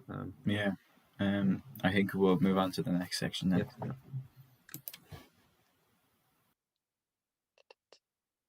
The next section is the bourgeoisie and fascism. Also, sorry for pronouncing the or in bourgeoisie, but I'm not going to stop. The bourgeoisie naturally welcomes its new allies with joy. It sees them a major increase in its power, a determined pack prepared for every form of violence in its service.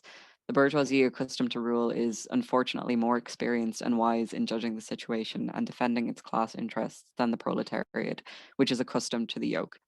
From the beginning, the bourgeoisie has clearly grasped the situation and thus the advantage that it can draw from fascism. What does the bourgeoisie want? It is striving for the reconstruction of the capitalist economy, that is, the maintenance of its class domination. Under present circumstances, the precondition for achieving its goal is to considerably increase and intensify the exploitation and oppression of the working class. The bourgeoisie is well aware that alone it does not possess the instruments of power to impose this fate on the exploited. Tormented by the scorpions of an upsurge in poverty, even the proletarian with the thickest skin finally begins to rebel against capitalism. The bourgeoisie can only conclude that over time, under such circumstances, even the mild and conciliatory sermons of the reform socialists will lose their dulling effect on the proletariat. It reckons that the proletariat can now be subjugated and exploited only through force. But the means of force available to the bourgeois state are beginning, in part, to break down. The state is losing the financial strength and moral authority needed to maintain blind loyalty and subjugation among its slaves. The bourgeoisie can no longer rely on its state's regular methods of force to secure its class rule. For that, it needs an extra legal and non state instrument of force. This has been offered by the motley assemblage that makes up the fascist mob. That is why the bourgeoisie offers its hand for fascism's kiss, granting it complete freedom of action contrary to all its written and unwritten laws. It goes further. It nourishes fascism, maintains it, and promotes its development with all the means at its disposal in terms of political power and hordes of money. It is evident that fascism has different characteristics in every country based on specific circumstances. Nonetheless, in every country, it has two essential features: a sham revolutionary program, which links up in extremely clever fashion with the moods, interests, and demands of broad social masses, and the use of brutal and violent terror. Very interesting. Yeah, so on that, so how does the establishment tolerate and even support fascism in Ireland or anywhere else?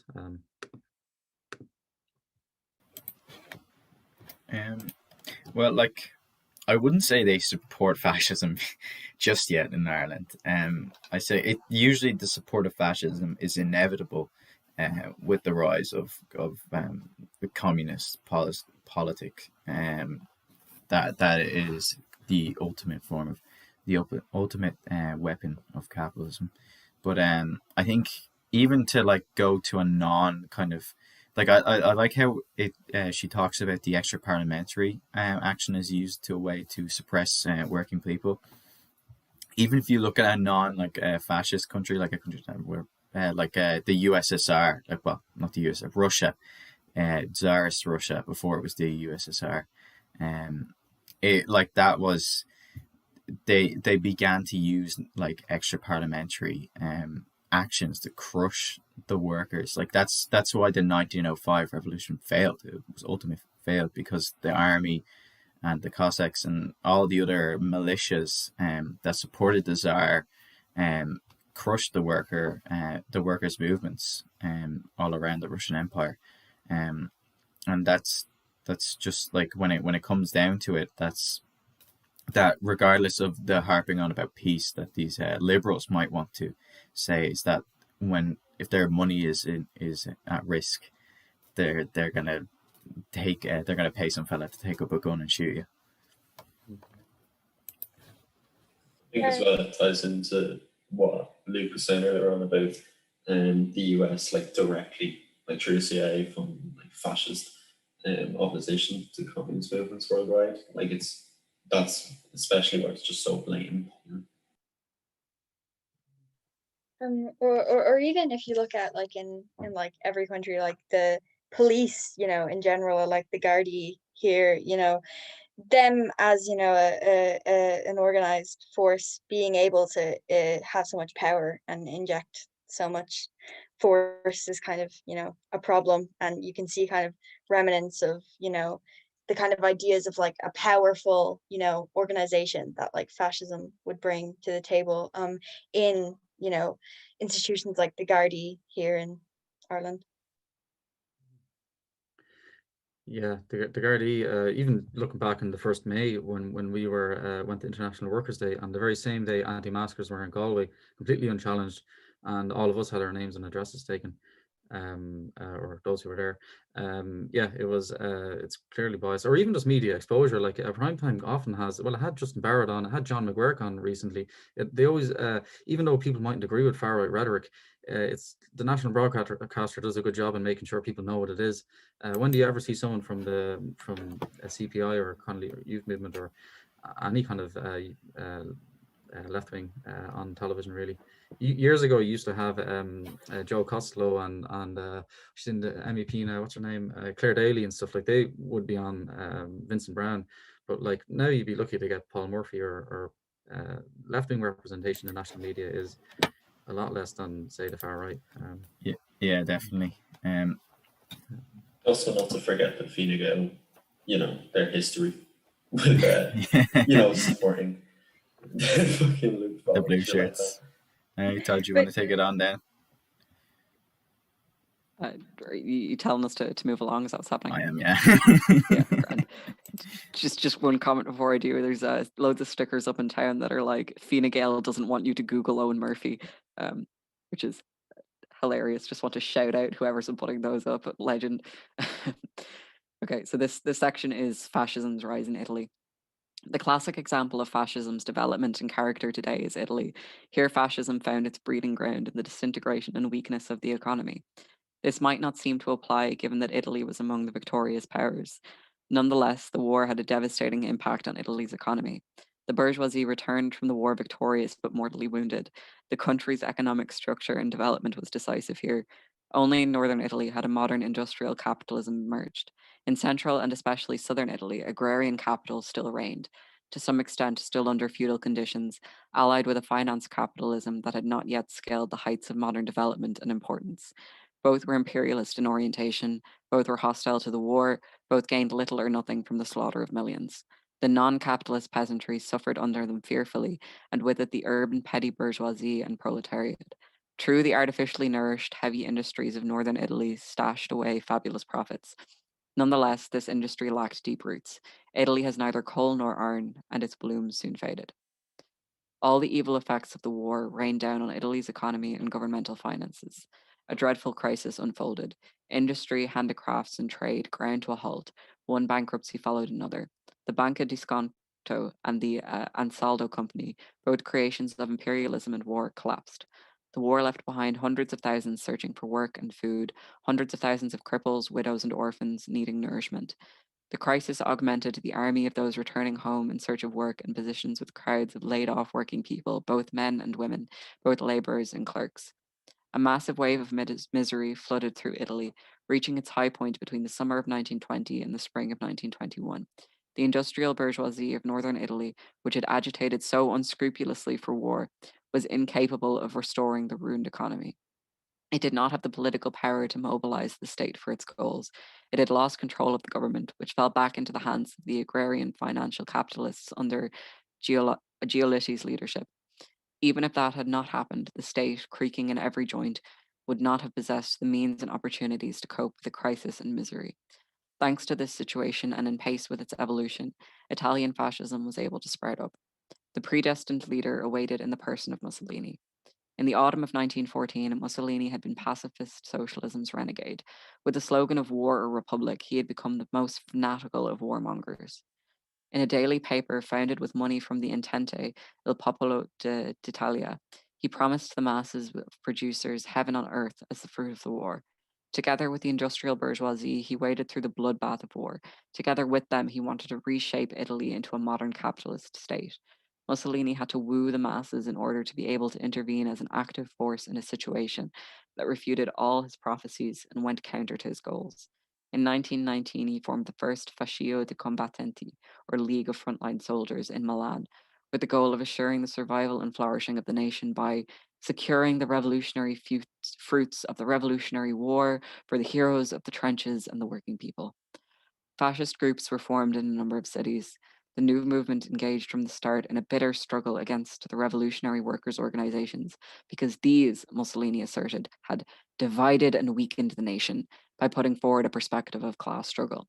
Fascism also turned its spears against the Giolitti government, which it held to be wholly responsible for the horrific suffering of the period after the war.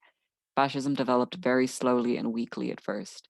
It was still held back by the trust of the broad masses in socialism. In 1920, there were in all of Italy only about 100 fascist groups, none of them with more than 20 to 30 members.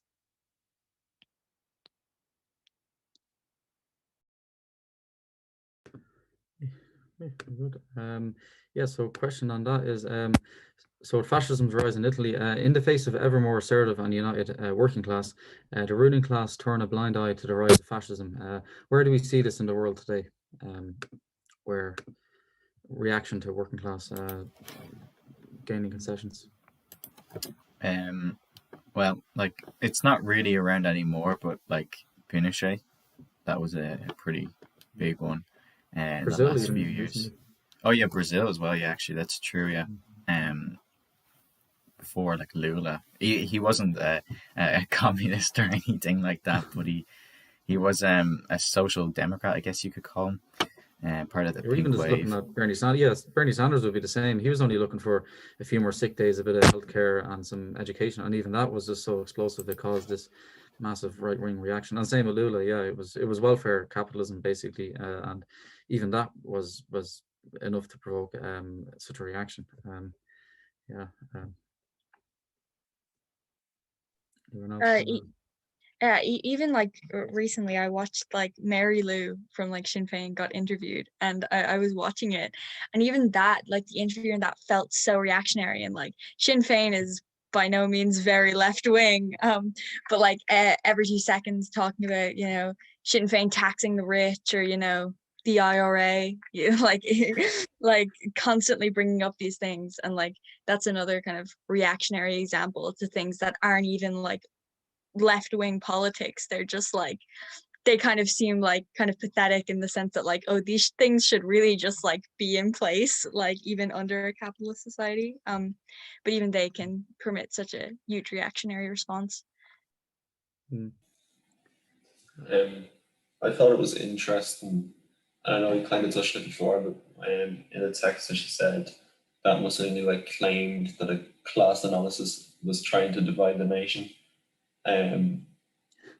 instead of like uniting it among national lines, which is just like, it's literally the complete inverse and like opposite of what Connolly was always talking about in Labour and Irish history, about like it's okay to divide it out on class lines because you're not on the same side, no matter what, you know, the people who it's beneficial to want to tell you, you know. Yeah, it's purely again, every time someone left wing at all comes up, it's complete reaction. Like look at Ukraine, for example. Like they're clearly got fascist elements. There's out and out fascists in parliament there, but like it's completely wholeheartedly supported by America. Or Croatia, when it was breaking away from Yugoslavia, that was proudly fascist. They still do their little salute and stuff, and it's just in the face of any kind of working class power, they literally will back the devil. That, you know, as a response. Yeah. Yeah. So the next section then. Just to note as well, the last line where she points out how few of them there were, like just because the far right is small in Ireland at the minute doesn't mean they always will be. The next section is demoralization and terror. Soon fascism was able to draw nourishment and strength from a second major source. The objectively revolutionary situation led to a rise of a subjectively revolutionary mood in the Italian proletariat. The glorious example of the Russian workers and peasants had a strong influence here. In the summer of 1920, the metal workers carried out the occupation of the factories. Here and there, reaching into southern Italy, agricultural proletarians, small peasants, and tenant farmers occupied estates or rebelled in other ways against the large landowners. But this great historic moment found the workers' leaders to be feeble in spirit. The reformist leaders of the Socialist Party drew back in fear from the revolutionary perspective of broadening the factory occupation into a struggle for power. They forced the workers' struggle into the narrow confines of a purely economic movement, whose leadership was the business of trade unions. In concord with D'Aragona and the other officers of the General Confederation of Labour, they betrayed the rebellious wage slaves through a shameful compromise with the employers, benefiting from superb collaboration from the government, especially Giolitti. Leaders of the Socialist Party's left wing, from which the Communist Party later crystallized, still had too little training and experience to take command of the situation in thought and action and steer events in another direction.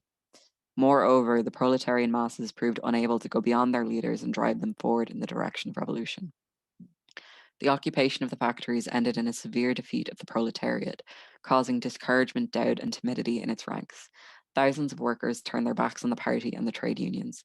Many of them sank into indifference and mindlessness, while others joined bourgeois associations. Fascism won growing support among the disillusioned and also in the petty bourgeoisie and the bourgeois population. It had achieved victory politically and ideologically against a working class infected with reformism. In February 1921, there were about 1,000 fascists. Fascism won the masses through sham revolutionary demands advocated through unscrupulously demagogic agitation. Its pompous verbal radicalism was aimed above all against the government of Giolitti, betrayer of the nation. It was with fire and sword, however, that fascism proceeded against its second enemy, the international workers' organizations, the enemies of the fatherland. Mussolini demanded, in keeping with his reputation, anti-monarchist and imperialist views, the dismissal of the royal dynasty and the literal beheading of Giolitti. His followers began to discipline the anti-nationals, that is, class-conscious workers' organizations, with direct bloody terror. In the spring of 1921, the fascists who undertook their first punitive expeditions. They struck out against the rural proletarians whose organizational headquarters were devastated and burnt out and whose leaders were murdered. Only later did the fascist terror extend to the proletarians of the large cities. The prosecutors let all this take place without regard to law and justice. The bourgeoisie, whether industrial or agrarian, openly sponsored fascist terrorism, supporting it with money and in other ways. Even though the workers' occupation of the factories ended in defeat, the bourgeoisie feared a future revival of proletarian power. In the municipal elections, the socialists had won 1/3 of the 8,000 councils. Preventative action was necessary, to be sure.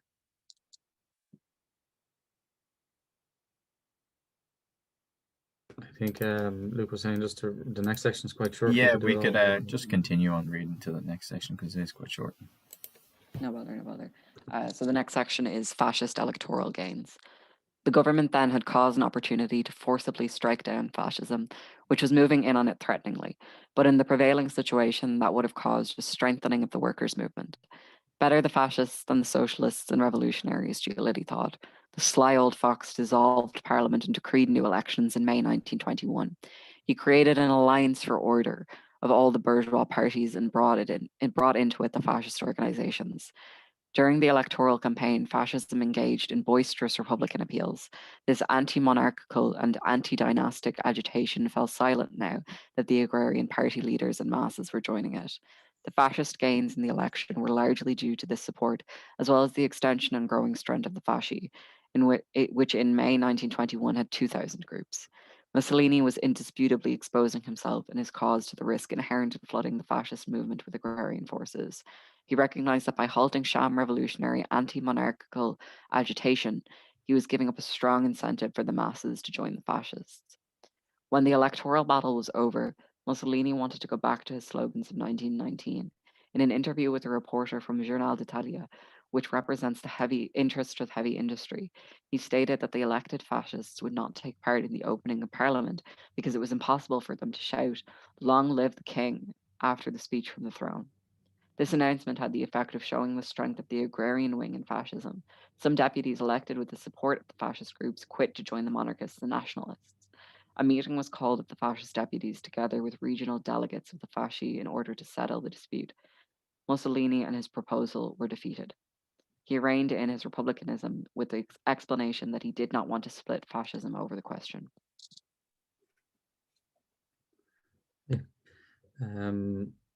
So first one on demoralization and terror. How did Mussolini destroy the power of the labor movement, unions, and etc.? And then the second one then is how did Mussolini appeal to the antagonistic elements of society, and what does his willingness to flip from Republican to monarchist back to Republican again say about his ideological integrity? Is fascism even viable long term if it just kind of flips on massive issues like that? Is it kind of opportunist, I think? But what do you think about that? Well, on the first one, I guess like it's pretty obvious how it did. It's the same way Coca-Cola did in Colombia, just killed a bunch of people and got rid of the unions, and intimidation, of course. On the second one, I think that kind of shows the character of fascism, is that it's not a concrete political ideology. It's not like Marxism. It's not like even liberalism. It's not like these concrete set of goals. It's a very adaptable and fluid thing that is sometimes quite difficult to spot because of the nature of it not being like concrete principles. But there is like common traits within all fascist organizations and tendencies, is that like there is this supreme nationalism and like a reactionary nationalism, like this a rejection of progressive politics, in that like the LGBT plus rights and women's rights and all these, and then on his like kind of fluidity between monarchism and republicanism. It shows how like when the opportunity is that fascism will take it. Yeah, definitely. Like, I think it shows how, like, it seems to be like the number one thing in the minds of like fascist parties is gaining power, and then afterwards they can institute their things. They're not like they're obviously not upfront in a lot of ways about their like intentions and stuff like this, but they're worried about getting power, and then they can put it into practice. Whereas obviously it's so very different. You know what I mean? Yeah, like oh, sorry, go on, Katie. Sorry, no, I've forgotten now. You can just go. Sorry, that's my intention.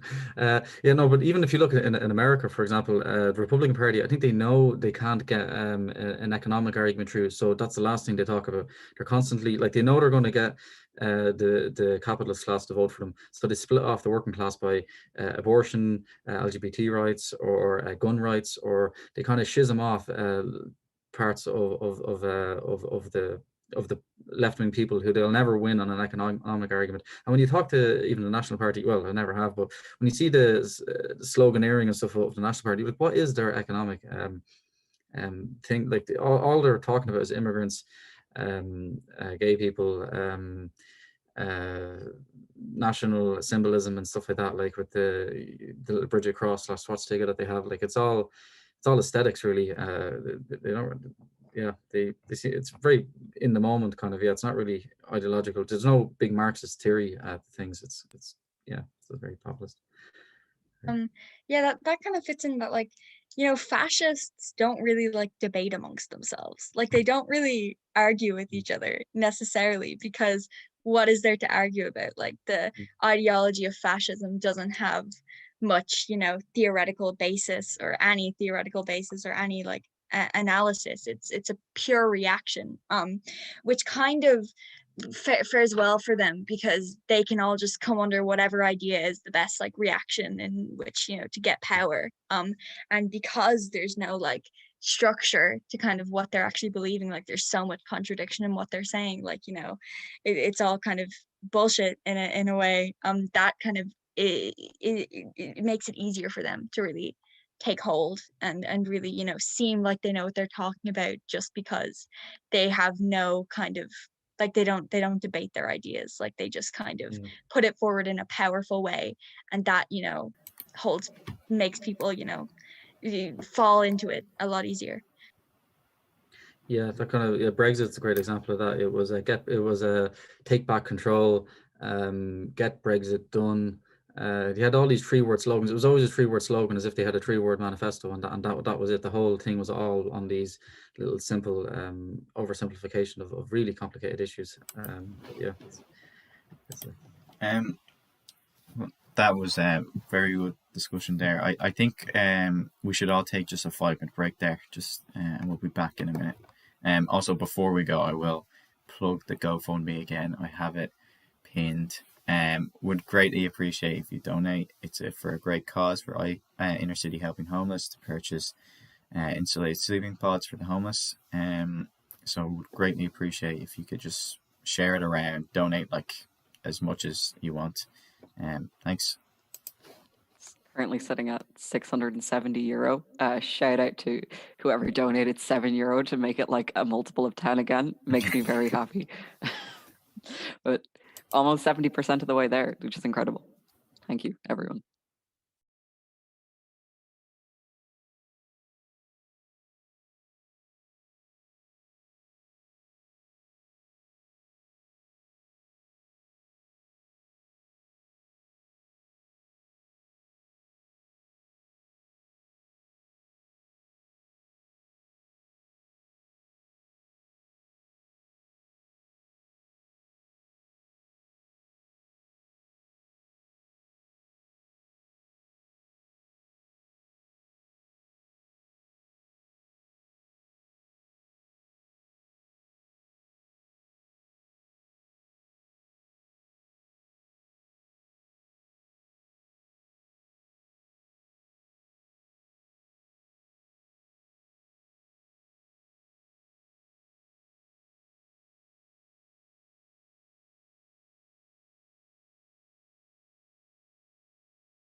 All right, so we're back.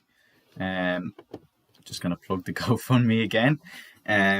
Fourth time now. Remember, share around with friends and family. Make sure to donate. Thank you very much. So we're just gonna finish this anti-fascist section off, and then we'll be heading into feminism. Yeah, so we're skipping 2 sections here just for the sake of time because we're all itching to talk about feminism. But as I said earlier, The Struggle Against Fascism by Clara Zetkin is required reading for all communists. So you should all have read those 2 sections before anyway. So it's grand. So this is to the masses. In contrast to the Second International, the Comintern is not an international for the elite of white proletarians of Europe and America. It is an international for the exploited of all races. Thus, the Communist Party of each country must now be not just a vanguard fighter for wage workers in the narrow sense of the term, not only a tribune of the interests of proletarians engaged in manual labor, but also a champion of intellectual workers, a leader of all social layers whose vital interests and whose longing to attain a more advanced culture places them in growing contradiction to the capitalist order. I therefore gladly welcome the decision of our plenum to take up the struggle for a workers' and peasants' government, The new slogan is not only irrefutably applicable to the largely agrarian countries of the Balkans, like Bulgaria, Romania, and so on, it is also of great significance for Italy, France, Germany, and especially the United States. The slogan is virtually a requirement for the struggle to defeat fascism. It requires that we go among the broadest layers of exploited peasant producers and agricultural workers and bring them the joyful message of liberating communism.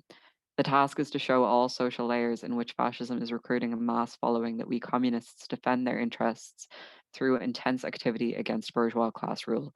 There is something else we must do. We must not limit ourselves to struggle with and for the masses with our political and economic program. True, the political and economic demands press their way to the fore, but how can we offer the masses more than just defense of their bread? We must at the same time bring them the entire noble inner substance of communism as a world outlook.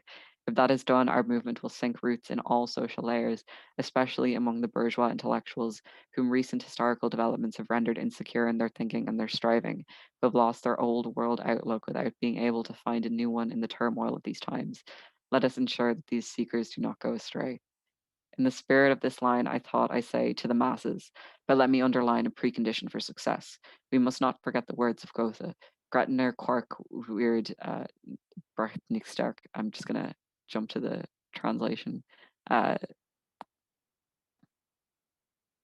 lost it. It means hammer it firmly into a strong mold and and it takes on form a strong brick for construction. We must maintain our communist ideology in all its strength and clarity. The more we go to the masses, the more necessary it is for the Communist Party to be organizationally and ideologically unified. We cannot pour ourselves out broadly like a puddle dissolving into the masses. That would lead to damaging opportunism, and our efforts among the masses would collapse in humiliating defeat. If we make concessions to the masses' lack of understanding, and I mean both the old and the new masses, we then abandon our true vocation as a party. We lose what is most important for the seekers, that which binds them together, the flame of a new social life that warms and illuminates, bringing hope and strength in the struggle. What we need to reshape our agitation and propagandic what we need is to reshape our agitation and propagandistic methods and our literature in line with these new tasks. If the mountain will not come to Muhammad, Muhammad has no choice but to go to the mountain. If the new masses that we must attract do not come to us, we must find them and talk to them in their own language, one corresponding to how they see things, without giving up the slightest bit of our communist outlook. We need special literature for agitation among the peasantry, special literature for civil servants and the small and middle bourgeois of every type, and also literature devoted to work among intellectuals. Let us not underestimate the role that intellectuals can play not only in the revolution but also after the revolution. Let us recall the extraordinarily damaging sabotage carried out by intellectuals in Russia after the November 1917 revolution. We want to learn from the experiences of our Russian brothers. This is why we must understand that it is far from unimportant whether intellectuals are working with us or against us, both at the moment of revolution and after it takes place.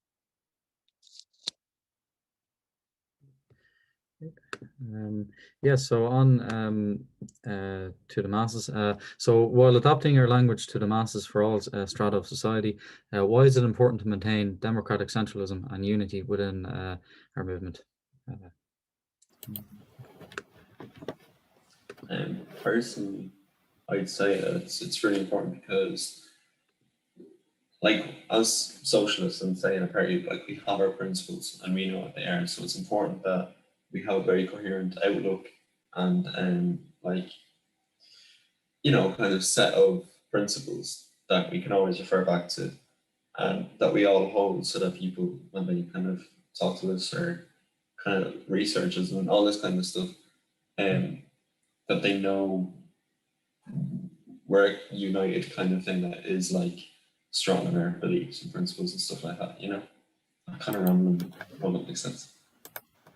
Yeah, I mean, the principle of democratic centralism is diversity in thought, unity in action, which is like really important to have that down, because like it's important that you're able to talk about these ideas and to explore new ideas and explore different viewpoints, but then ultimately come to a conclusion. Like, we're not to throw any shade, but we're not anarchists. We're not going to be ultimate Democrats where if you don't want to do something, then that's fine, you can have a different view, because that's ultimately harmful to an organization that's supposed to have a structured set of views.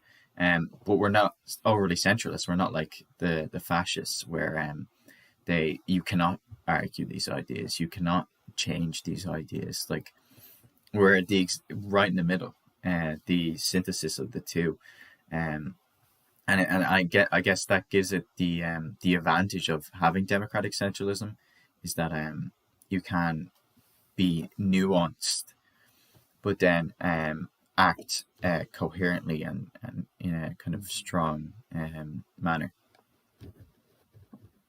I guess, just, having an organized group, with, organized with democratic centralism is really important, because if we look like we're like falling apart at the seams, and if we look like we're all just screaming at each other incoherently, that's not effective in our actual like goals as socialists. Like it's not effective to keep on this like ever going leftist debate with no conclusion. Like that does the opposite. That makes everything worse. It does nothing to build class consciousness.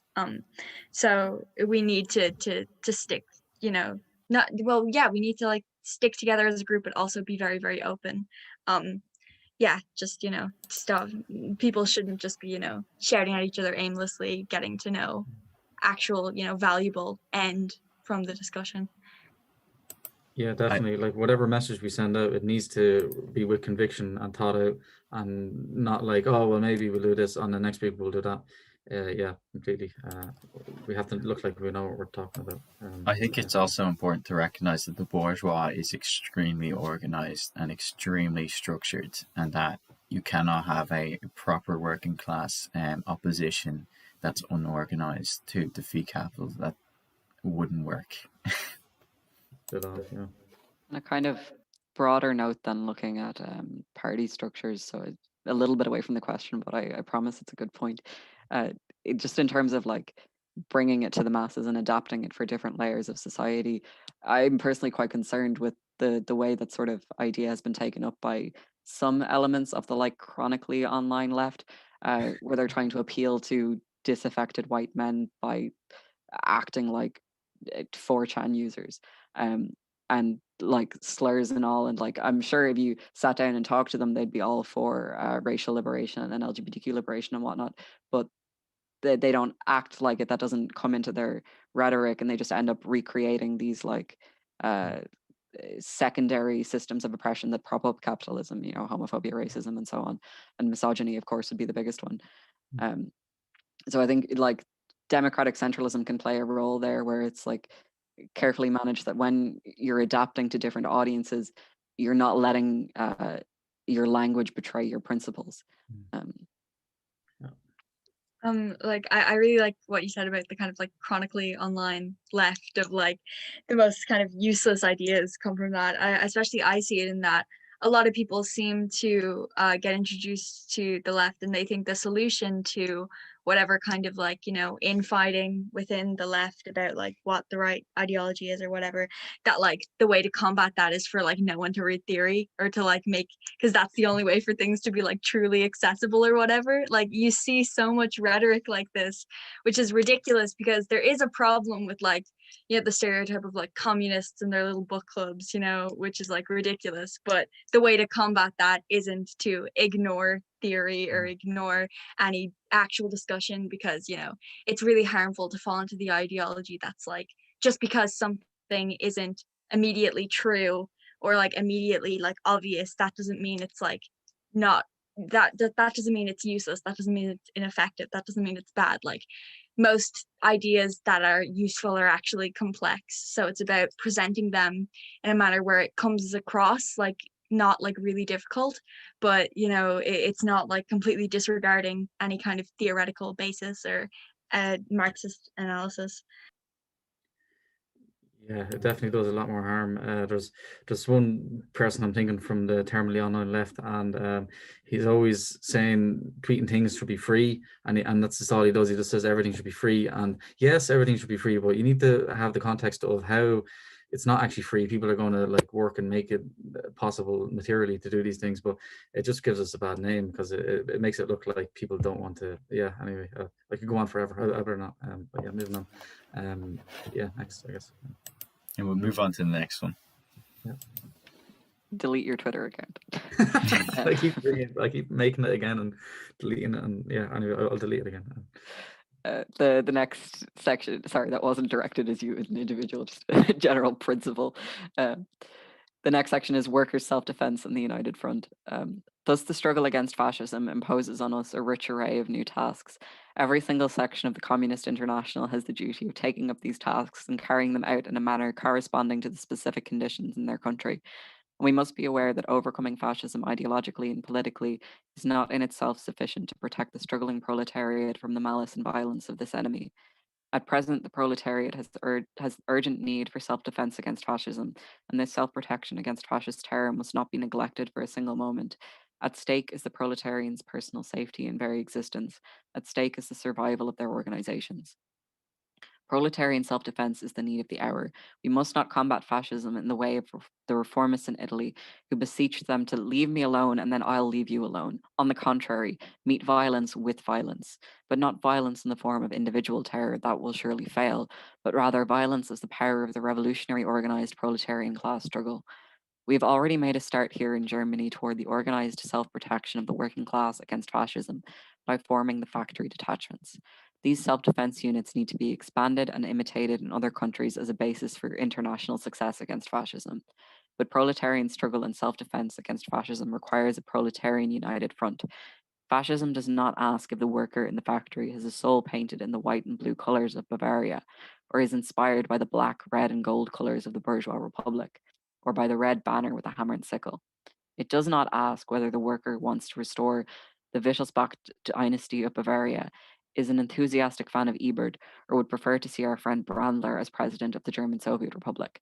All that matters to fascism is that they encounter a class-conscious proletarian, and then they club him to the ground. That is why workers must come together for struggle without distinctions of party or trade union affiliation. Proletarian self-defense against fascism is one of the strongest forces driving to establish and strengthen the Proletarian United Front. Without the United Front, it is impossible for the proletariat to carry out self-defense successfully. It is therefore necessary to expand our agitation in the factories and deepen it. Our efforts must overcome all the indifference and the lack of class consciousness and solidarity in the soul of the workers who say, let the others struggle and take action, it's not my business. We must pound into every proletarian the conviction that it is their business. Don't leave me out, I must be there, victory is in sight. Every single proletarian must feel like more than a mere wage slave, a plaything of the winds and storms of capitalism and of the powers that be. Proletarians must feel and understand themselves to be part of the revolutionary class, which will reforge the old state of the propertied into the new state of the Soviet system. Only when we arouse revolutionary class consciousness in every worker and light the flame of class determination can we succeed in preparing and carrying out militarily the necessary overthrow of fascism. However brutal the offensive of world capital against the world proletariat may be for a time, however strongly it may rage, the proletariat will fight its way through to victory in the end. Despite fascism, we see the capitalist economy, the bourgeois state, and class rule at the end of their tether. Symptoms of fascist decay and disintegration in bourgeois society speak to us loudly and piercingly of coming victory, provided that the proletariat struggles with knowledge and will in a united front. That's what must be. Above the chaos of the present conditions, the giant form of the proletariat will rear up with the cry, I have the will, I have the power, I am the struggle and the victory, the future belongs to me. It's very moving, those last lines. Yeah, so on workers' defence, how do we prevent fascism from entering our communities? And given their recent, their violent nature of recent protests, what can be done to counter this in future? And yeah, yeah. Well, I think AFA is a perfect example of a genuine anti-fascist broad front. Like the work that they're doing and all their affiliated organizations is brilliant. Like purposely taking down like promotions for Justin Barrett and leafleting against the fascist National Party. I think it's that kind of getting into these communities and letting them know that these people aren't here to make life better for you, but rather are here to bring you back to the dark ages of this country. I think that's what they want at the end of the day, and I think that sort of work is very good, and it should be upheld and continued, and more people should participate in it, because it is really important to fight against any kind of fascistic sentiments being rooted into our communities. Yeah. I also think like the reason like the AFA and leafleting against fascism is so effective is because a lot of people just wait until fascism is really steadily, like exponentially on the rise to start combating it, when in reality that's not the case at all. We need to be combating it and kind of squashing it down the second we see remnants of it, or we see fascist organizations, or we see the National Party, we see fascist parties, because as we know from the text, from going through it, how quickly these things can escalate and how much power we need to crush it down before it goes too far and starts affecting everyone's lives a lot. On a bit of an optimistic note, working class communities in Dublin, by and large, don't want the National Party anywhere near them. There was a couple of times, like, out doing anti-fascist leafleting, that like the people thought that we were part of the National Party, and we're like, fuck off, you're not welcome here. And then we're like really receptive, and we explain, no, we're counter leafleting them, we don't like them, we're not them. There was like one block of flats where we were talking to the residents, where they'd actually made the residents had got together and made the National Party take down their own posters, which is brilliant. It's like, it really gives you hope,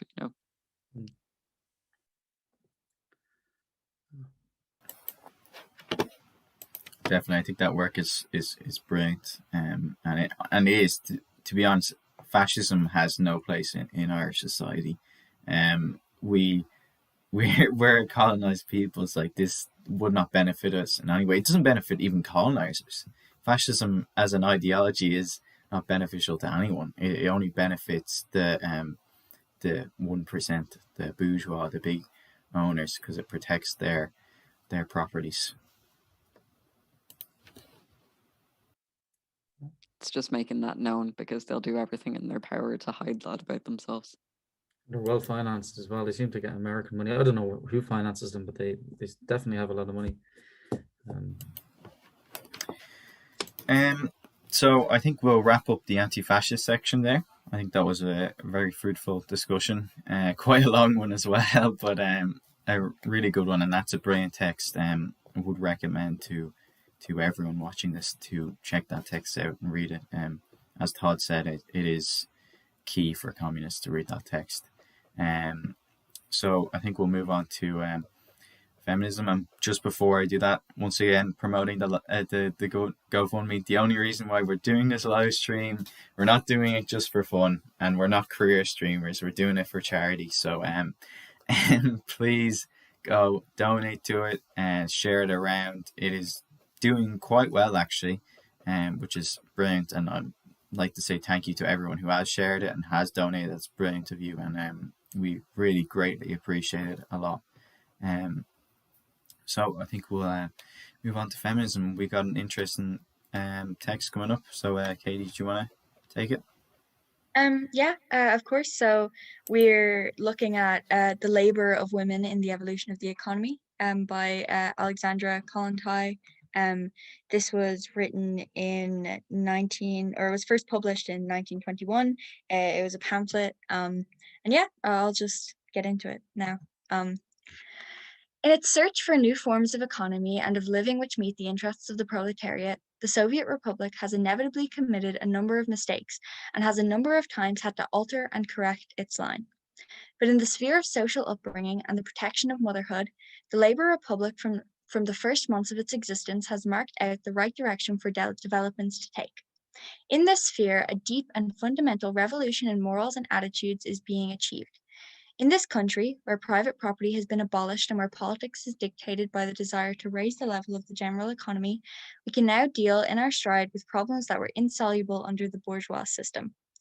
Soviet Russia has approached the question of protecting motherhood by keeping it in view the solution to the basic problem of the Labour Republic, the development of the productive forces of the country, the raising and restoration of production. In order to carry out the job in hand, it is necessary, in the first place, to tap the tremendous forces engaged in unproductive labour and use all available resources effectively. And, in the second place, to guarantee the labour republic an uninterrupted flow of fresh workers in the future, i.e., to guarantee the normal increase in population. As soon as one adopts this point of view, the question of the emancipation of women from the burden of maternity solves itself. A labour state establishes a completely new principle. Care of the younger generation is not a private family affair, but a social state concern. Maternity is protected and provided for, not only in the interests of the woman herself, but still more in the interests of the tasks before the national economy during the transition to a socialist system. It is necessary to save women from an unproductive expenditure of energy on the family so that this energy can be used efficiently in the interest of the collective. It is necessary to protect their health in order to guarantee the Labour Republic a flow of healthy workers in the future. In the bourgeois state, it is not possible to pose the question of maternity in this way. Class contradictions and the lack of unity between the interests of private economies and the national economy hinder this. In a labour republic, on the other hand, where the individual economies are dissolving into the general economy and where classes are disintegrating and disappearing, such a solution to the question of maternity is demanded by life, by necessity. The Labour Republic sees woman first and foremost as a member of the labour force, as a unit of living labour. The function of maternity is seen as highly important, but as a supplementary task, and as a task that is not a private family matter, but a social matter. Brilliant. Thanks for that. And that's the first part of it there. So I've written down a few questions for this, just to kind of guide our discussion. But that's I just think that's a really good text. The first one I have here is how does the approach to motherhood seen in Soviet Russia differ from the capitalist nations today?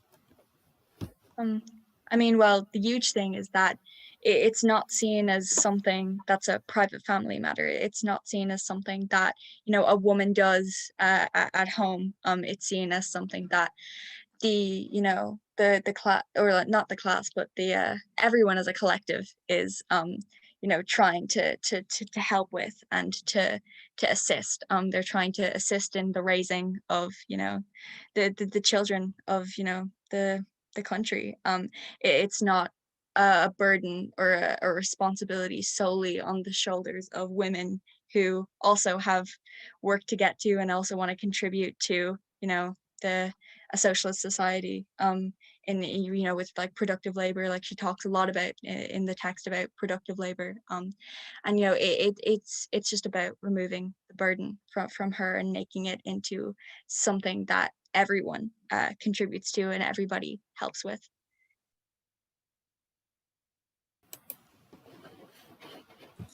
Here, just to say, I'm very sorry, but I have to head off now. So, Yeah, thanks for having nice. me. Great having you, Steve. Go See you donate. later, man. Go donate and share and all that kind of stuff. See you. Bye. See you. It's a bit jarring at first when you start to read about this Marxist understanding of motherhood as being something that reproduces workers.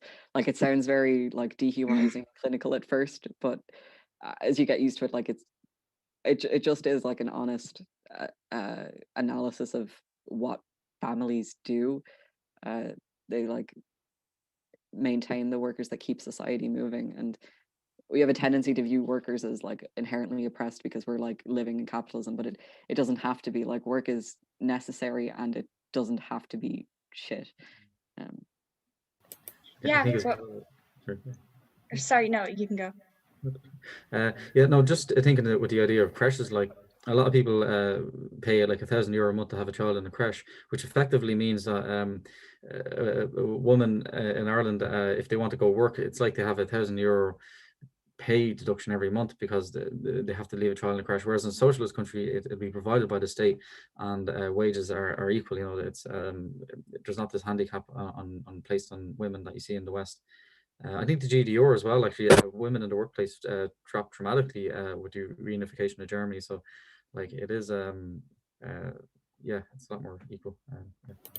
I also think, like, as you know, Todd was saying, like the idea of like, you know, like patriarchal femininity being like soft and caring and motherly. Like the fact that, you know, Connolly comes out straight forth and doesn't kind of conform to that. Like she's not going on about how, you know, this like beautiful nurturing version of womanhood, which, you know, it was put in place to you know, serve the patriarchy. It was put in place to further oppress women. So like, as you said, Todd, like it's very jarring, but it is just, you know, so accurate and really important for us as socialists to understand. I think that emphasis on the nurturing nature of motherhood is probably intentionally to hide this fact that Yeah. serving as reproducing work. I think it just goes back to like how like patriarchy ultimately it benefits capitalism. Like it exists to benefit capitalism, and that to properly defeat capitalism you need to deconstruct patriarchy. That's fundamental to what a socialist society should be. But yeah, I got one more here. How does making maternity a social matter rather than a private one benefit women in the long run, I guess? I mean, it really just takes away the extra pressure and burden that is, you know, constantly placed on women. Like, you know, even like obviously in a capitalist society, you know, being a woman is exhausting. Like being, you know, feminine is tiring because of, you know, misogyny in general, but also because of this expectation of you to be, you know, a nurturing person, to be, you know, ready for motherhood, you know. So, you know, what you know, it's really, you know, just deconstructing, you know, these ideas and, you know, turning, you know, this idea of like this nurturing feminine motherhood into something that's like, no, we should all be collectively trying to, you know, raise children in the best ways we can, you know. And that's, you know, really, you know, essential in a socialist society. And it's removing the kind of, you know, weird rhetoric around it, and making it into a, you know, strict, you know, Marxist analysis, which is what will actually benefit us in the long run. I'd say it also allows mothers to just remain active politically and economically in society, because as it currently stands for like the first couple of years of your child's life anyway, at least you'd sort of expected to just put everything else on hold so that you can do the job of raising this child. That means you can't like have anything else going on. Like it'd be very difficult to be working and raising a child and being like a union organizer, for instance, or any number of other things that like would be a bit that are a big part of social and political life. Yeah, or even part of communism is that like you need the masses to be engaged. Yeah, exactly. Like that really makes me think of you know, Eleanor Marx did a lot of work, you know, in Britain and, you know, the 1800s, you know, about trying to get women involved in trade unions and trying to get women involved in the labor movement. And like it's really frustrating because it's such like a disadvantage to not have women in these, you know, spaces. And when women are met with these kind of burdens, you know, it means that they're not able to, as you said, you know, join trade unions, join, you know, do socialist organizing, which then makes those spaces mostly men. And that's not good. That's not going to be successful. That's not going to get us anywhere if the space is all just, you know, men talking amongst each other and probably ignoring a lot of misogyny within the movement. Like it's not going to be productive to developing class consciousness or forming or building a socialist society. Yeah, definitely. I say we move on to the next part of the text there now. Thanks. Yeah, perfect. Our policy on the protection of maternity and childhood, as Vera Pavlovna Lebedeva correctly notes, is based on the picture of woman in the work process, which we keep constantly before our mind's eye. But in order to give women the possibility of participating in productive labor without violating her nature or breaking with maternity, it is necessary to take a second step. It is necessary for the collective to assume all the cares of motherhood that have weighed so heavily on women, thus recognizing the task of bringing up children ceases to be a function of the private family, but becomes a social function of the state. Maternity begins to be seen in a new light, Soviet power views maternity as a social task. Soviet power, basing itself on this principle, has outlined a number of measures to shift the burden of of motherhood from the shoulders of women to those of the state. Soviet power takes responsibility for the care of the baby and the material provision of the child. Through Sub-Department of the Protection of Motherhood and Childhood, headed by Comrade VP Lebediza, and the section of Narkompros, the Commissariat of Education, which deals with social upbringing. The principle that Soviet power accepts in tackling the problem is that the mother be relieved of the cross of motherhood, but be left with the smile of joy which arises from the contact of the woman with her child. Of course, this principle is far from having been realized. In practice, we lag behind our intentions. In our attempts to construct new forms of life and living, to emancipate the laboring woman from family obligations, we are constantly running up against the same obstacles, our poverty, and the devastation of the economy. But a foundation has been laid, the signposts are in place. Our task is to follow the directions firmly and decisively. The Labour Republic does not limit itself to financial provisions for motherhood and the distribution of benefits. It aims, above all, to transform the conditions of life in order to make it fully possible for a woman to combine motherhood and social labour and to preserve the baby for the Republic, surrounding it with the necessary care and attention. From the very first months of the existence of the dictatorship of the proletariat in Russia, worker and peasant power has been striving to cover the country with a network of institutions for the protection of motherhood and the social upbringing of children. The mother and the child have become a special object of concern in Soviet politics. During the first months of the revolution, when I held the position of People's Commissar of Social Welfare, I considered it to be my main task to chart the course that the Labour Republic should adopt in the sphere of protecting the interests of women as a labour unit and as a mother. It was at this time that the board which deals with the protection of motherhood was set up and began to organize model palaces of motherhood. Since then, Comrade Vera Pavlovna Lebedeva has worked ably and energetically, and the cause of the protection of motherhood has flourished and established firm roots. From the early stages of the working woman's pregnancy, she receives assistance of Soviet power. Consultation centers for pregnancy and nursing mothers are now to be found across the length and breadth of Russia. In Tsarist times, only 6 consultation centers existed. Now we have 200 such centers and 138 milk kitchens.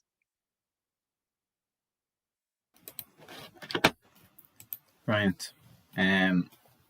Yeah, so a bit of an interesting part there. Colin Ty talks about how they're not only just going to rely on financial provisions, which often is the case in welfare capitalist states, where they think solving women's issues is by throwing money at it. Why aren't these financial provisions alone enough to solve these issues?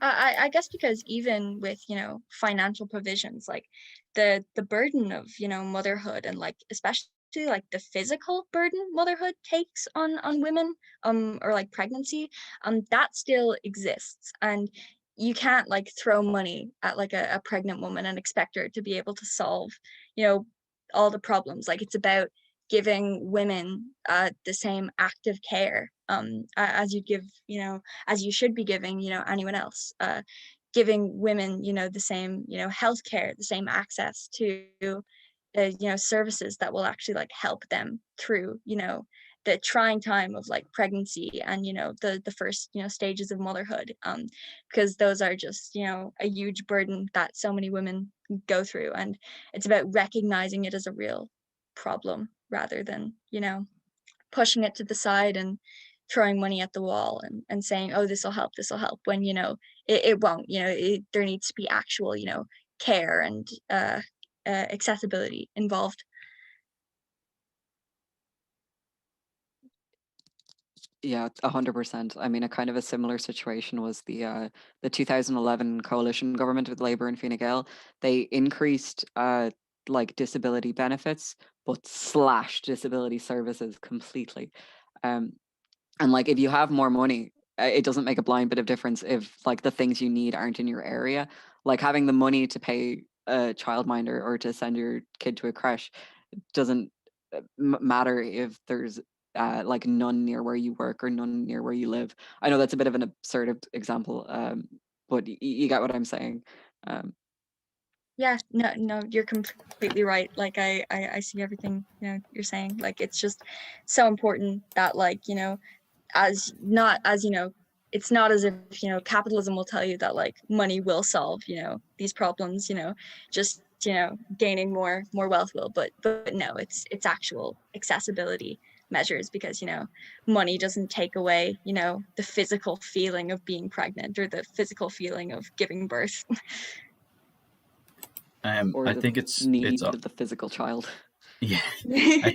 I think it's also important to realize how money can't change the cultural view of women in a society, that no matter how much like if you have women CEOs, there's still going to be a culture of misogyny that's still going to exist regardless, and there should be active efforts to break down that culture, to break down the like allowing of assaulting women and not being punished for it.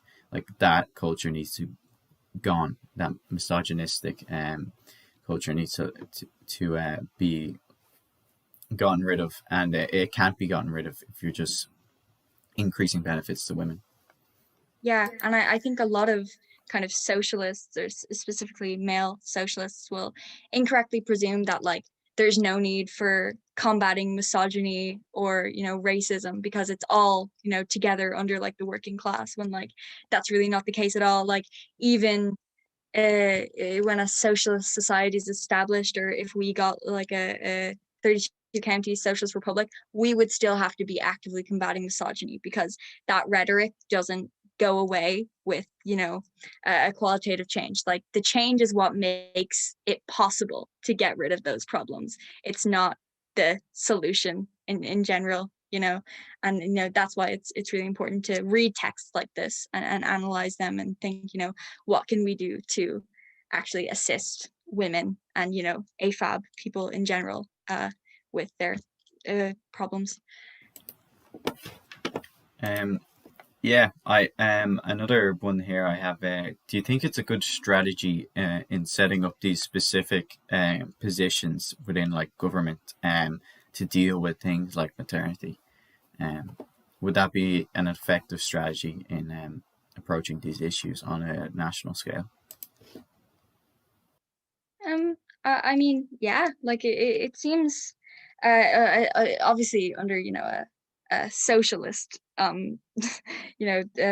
government or state or whatever you want to call it. Like I think it's important that we recognize these issues as separate important things that we need to be actively looking into. And I feel like appointing people or committees specifically to look at those issues and actually give them the attention they deserve is widely benefiting women. Although like even in saying that, like women's issues shouldn't be too separate. Like they shouldn't be seen as some perpetual other. Like they need to be considered by everyone, but it is important to have spaces where it's a specific focus on that, so we can get the benefits that are deserved by women. Yeah, also I think sometimes they create roles and they don't like financially support them. So I remember Owen Murphy saying he was frustrated with the housing crisis, and I suppose like he was never given the material or the funds to actually do anything about it. He was kind of just told to fix it. So sometimes I feel like if they did make a maternity minister or some kind of role for it, unless there was actually going to be a political will there to provide resources and a budget, there's not a whole lot someone could do. I suppose they could analyze the problem, but applying solutions requires parts of the budget. Yeah. And also just a thing of like they also need to be like actively speaking to the women in these positions, because it's all great and good to make a little committee or like make a role for maternity, but then when you're not actually engaging with the women actually going through the struggles you're trying to combat, that's when everything falls apart. So obviously that should be just a given, that we're actively communicating with the women who need these benefits. Definitely. From the masses to the masses. And I think we should move on to the next section then. Thanks. Perfect. Yeah. Okay. But of course, the most important task is to relieve the working mother of the unproductive labor involved in ministering to the physical needs of the child. Maternity does not in the least mean that one must oneself change the nappies, wash the baby, or even be by the cradle. The social obligation of the mother is above all to give birth to a healthy baby. The Labour Republic must therefore provide the pregnant woman with the most favourable possible conditions, and the woman, for her part, must observe all the rules of hygiene during her pregnancy, remembering that in these months she no longer belongs to herself but is serving the collective, producing from Heck's own flesh and blood a new unit of labour, a new member of the Labour Republic. The woman's second obligation is to breastfeed her baby. Only when she has done this does the woman have the right to say she has fulfilled her obligations.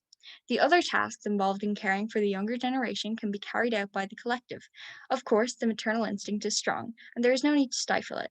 But why should this instinct be narrowly limited to the love and care of one's own child? Why not allow this instinct, which for the Labour Republic has valuable potential, the opportunity to develop vigorously and to reach its highest stage, where the woman not only cares for her own children, but has a tender affection for all children? The slogan advanced by the Labour Republic, "Be a mother not only to your child, but to all children of the workers and peasants," must show the working woman a new approach to motherhood. There have been instances where a mother, even a communist mother, refuses to breastfeed a baby that is suffering from a lack of milk, only because it is not her baby. Is such behavior permissible?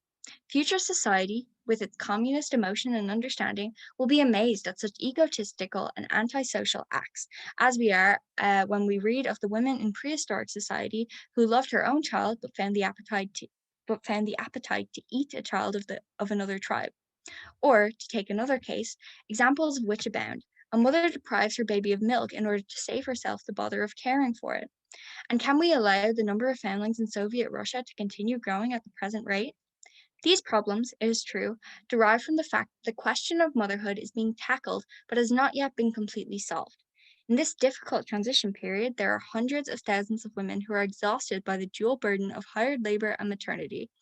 There are not enough creches, children's homes, and maternity homes, and the financial provisions do not keep with the pace with the price rise of goods on the free market. Consequently, working women are afraid of motherhood and abandon their children. The growth in the number of foundlings, however, is also evidence that not all women in the Labour Republic have yet grasped the fact that motherhood is not a private matter, but a social obligation. You who work amongst women will have to discuss this question and explain to working women, peasant women, and office workers the obligations of motherhood in the new situation of the Labour Republic. At the same time, we obviously have to step up the work of developing the system of maternity protection and social upbringing. The easier it becomes for mothers to combine work and maternity, the fewer foundlings there will be. We have already pointed out that maternity does not involve the mother always being with the child or devoting herself entirely to its physical and moral education. The obligation of the mother to her children is to ensure that a healthy and normal atmosphere is provided for their growth and development. In bourgeois society, we always find that it is the children of the well-to-do classes who are healthy and flourishing, and never the children of the poor. How do we explain this? Is it because bourgeois mothers dedicated themselves entirely to the education of their children? Not at all.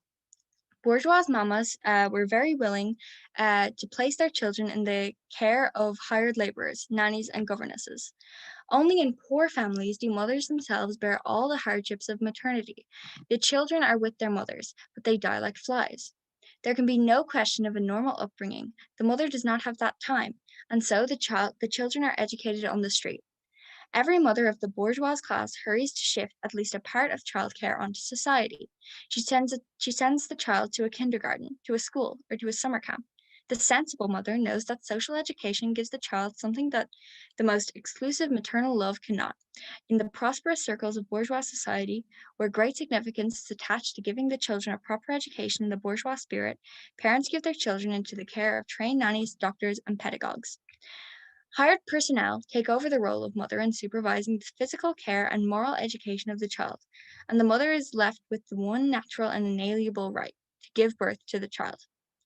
The Labour Republic does not take away from their mothers by force as the bourgeois countries have made it out in tales of horror of the Bolshevik regime. On the contrary, the Labour Republic tries to create institutions which would give all women, not just the rich, the opportunity to have their children brought up in a healthy, joyful atmosphere. Instead of the mother anxiously thrusting her child into the care of a hired nanny, Soviet Russia wants the working or peasant women to be able to go to work, calm in the knowledge that her child is safe in the expert hands of a creche, a kindergarten, or a children's home.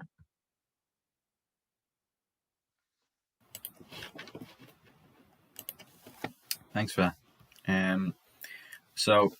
Colin Todd kind of throughout this text goes on a lot about women as like a unit of labor and producing children for the collective as a social task. Could you make the argument that this is in a way, and I know we've kind of touched on this a little bit, but in a way, sort of dehumanizing of women, as referring them to as like social producers, I guess? I mean, I feel like there is a, when you obviously, like as Todd said, like there is kind of a shock value to reading the text, hearing what she has to say about women, and like I can understand how that might be looked at in a way that like is contributing to like misogynistic objectification of women. But I feel like the key difference is that she's not looking at women as kind of organs of production, but as the same as men, as just people in the labor force who are trying to contribute to society in a productive way. And she sees motherhood as just something that occurs that specifically affects AFAB people's bodies. Like she's looking at it in that sense, and she's applying an analysis to it. So it can be easily conflated with dehumanizing women or objectifying them, but I think it's just looking at their issues in the same way you'd look at anyone else's issues, and seeing them as taking the burden off of women's shoulders. Like she talks about that a lot, of making sure that women can be equal to men, as just able to be productive members of socialist society, and they're not burdened by the patriarchal idea that they need to be mothers. So I think that like there is a distinction in what she's doing.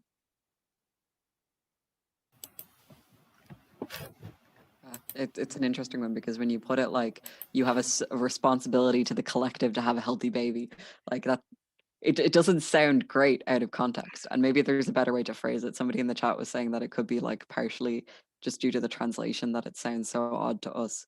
But I mean, the thing about it being like a responsibility to the collective means that the collective also in turn has a responsibility to you to make sure that it's as easy as possible to do this and still engage in other areas of life, as Katie was getting at. I think in a way that some of the shock value could come from our kind of ingrained individualistic mindsets that we get from living under capitalism, and that as we progress into a different form of society, of human evolution, that would change. Because I know in like primitive societies it would be seen as like something that's revered, as it's continuing on the family, it's continuing on the tribe of the community of people living there, and that maternity was highly valued due to that. I guess in a way it could be that our capitalistic mindsets, no matter how much we try to escape from them, they do tend to leave some remnants. Yeah, I mean, like under patriarchal capitalism, a lot of the things she's saying could seem misogynistic, but we're looking at, like the context in which this is written in is that like a socialist, society is developing in the USSR.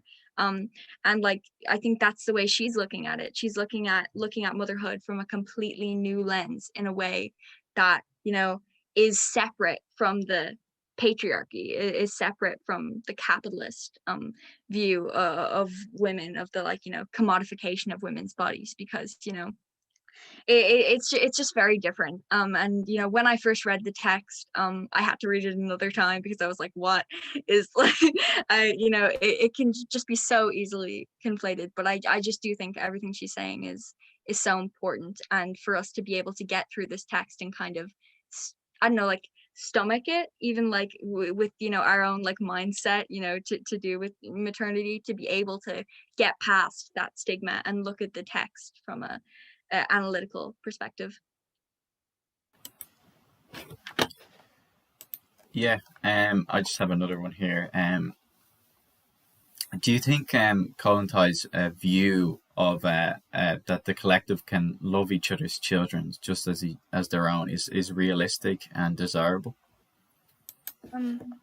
I mean, yeah, like it's just the idea that like we should all care for one another. Like that seems like a very basic a principle. But even like she goes into the fact that like, why wouldn't you as a woman, breastfeed another baby? And like that seems like a view where we'd be like, wait, why would anyone do that? Like it can be, shocking from that perspective. But it's really just about caring for children in general, and not, placing that burden on like the individual mother to their individual child. Like, no, it's about everyone in the society actively using their own resources, or to try help raise children, to try help mothers. Yeah, and as well, I think it's to give every child an equal start. She mentioned there briefly that like bourgeois parents, because they have more material, more resources, their children get a better head start in life. And that's not really in the whole egalitarian kind of everyone has an equal start. If you made the heartfelt thing of if someone has more material, they should more materially support their own children only, that kind of reinforces a generational wealth or a generational inequality. So like I think it's maybe it's not realistic to expect them to love another child as their own, but it should definitely be advocated for, or yeah. Or she talks a lot about like the social upbringing of children, and that like, we could transform our view of raising children into something that, everyone in, a society is actively doing, is actively trying to give children a joyful upbringing, a happy, good upbringing where they get access to whatever they need. And yeah, that's basically it. Like I just feel like I just think it's a really great text, basically, kind of rambling. Actually, on that, I used to have a housemate from St. Petersburg. I think he was 35 when I was with him, so he would have been, I don't know, he grew up as a child anyway in an apartment block in St. Petersburg. And he said like when he was a kid, all the kids used to run all over the apartment block. They'd be in each other's apartments, the doors would be open, none of the doors would be locked, and your family was like the whole floor in the apartment block. It was kind of a bit like that. So I guess maybe it's just very strange for us, and it is like you can condition people towards it. Yeah, like that feels like a joyful upbringing, because when the responsibility is placed on like individual parents, like some parents especially, like they aren't going to be kind of up for the upbringing of children. Like they're not going to be able to dedicate themselves to their children. Like maybe they just don't, like this sounds bad, but maybe they just don't want to. Like maybe they just don't feel the need to kind of bring these children up in that way. And like when it becomes a social responsibility, like a social state responsibility, you don't have to worry about certain kids being disadvantaged because their parents kind of didn't, or like I don't know, like I don't want to paint the parents in a bad light, but like maybe their parents just didn't do that much caring for them, and like they still deserve to have the same upbringing that like will be helpful to them in the future. Stands out to me about that example you bring up, Daniel, is that like all that means is that there's this shared knowledge that no matter what home a child goes into, they'll be safe. Like no matter what adults a child approaches, they'll be safe. And it kind of just reminds me of the bit in Black Shirts and Reds where Michael Parenti is talking about how in the USSR women like tangibly felt safer walking at night than they did during capitalist times in those countries. Like it's the same principle. Like when you phrase it as like loving all children as if they're your own, again, it sounds like this massive responsibility that we're expecting everyone to take on, but it's not that big. Like kids should be safe to just walk into any house on the street if for whatever reason they're not okay in their own house right now. Like like pooling resources make things easy for people in general. Suppose parents wanted to go off for the night, they could just, they don't have to hire a babysitter or organize someone or find someone they trust. It's just someone in the building next door or something. Like it's economy of scale, I guess you'd call it. Yeah. I think we should move on to the next, and I think it's the final section of the text. Final section. Okay. Okay.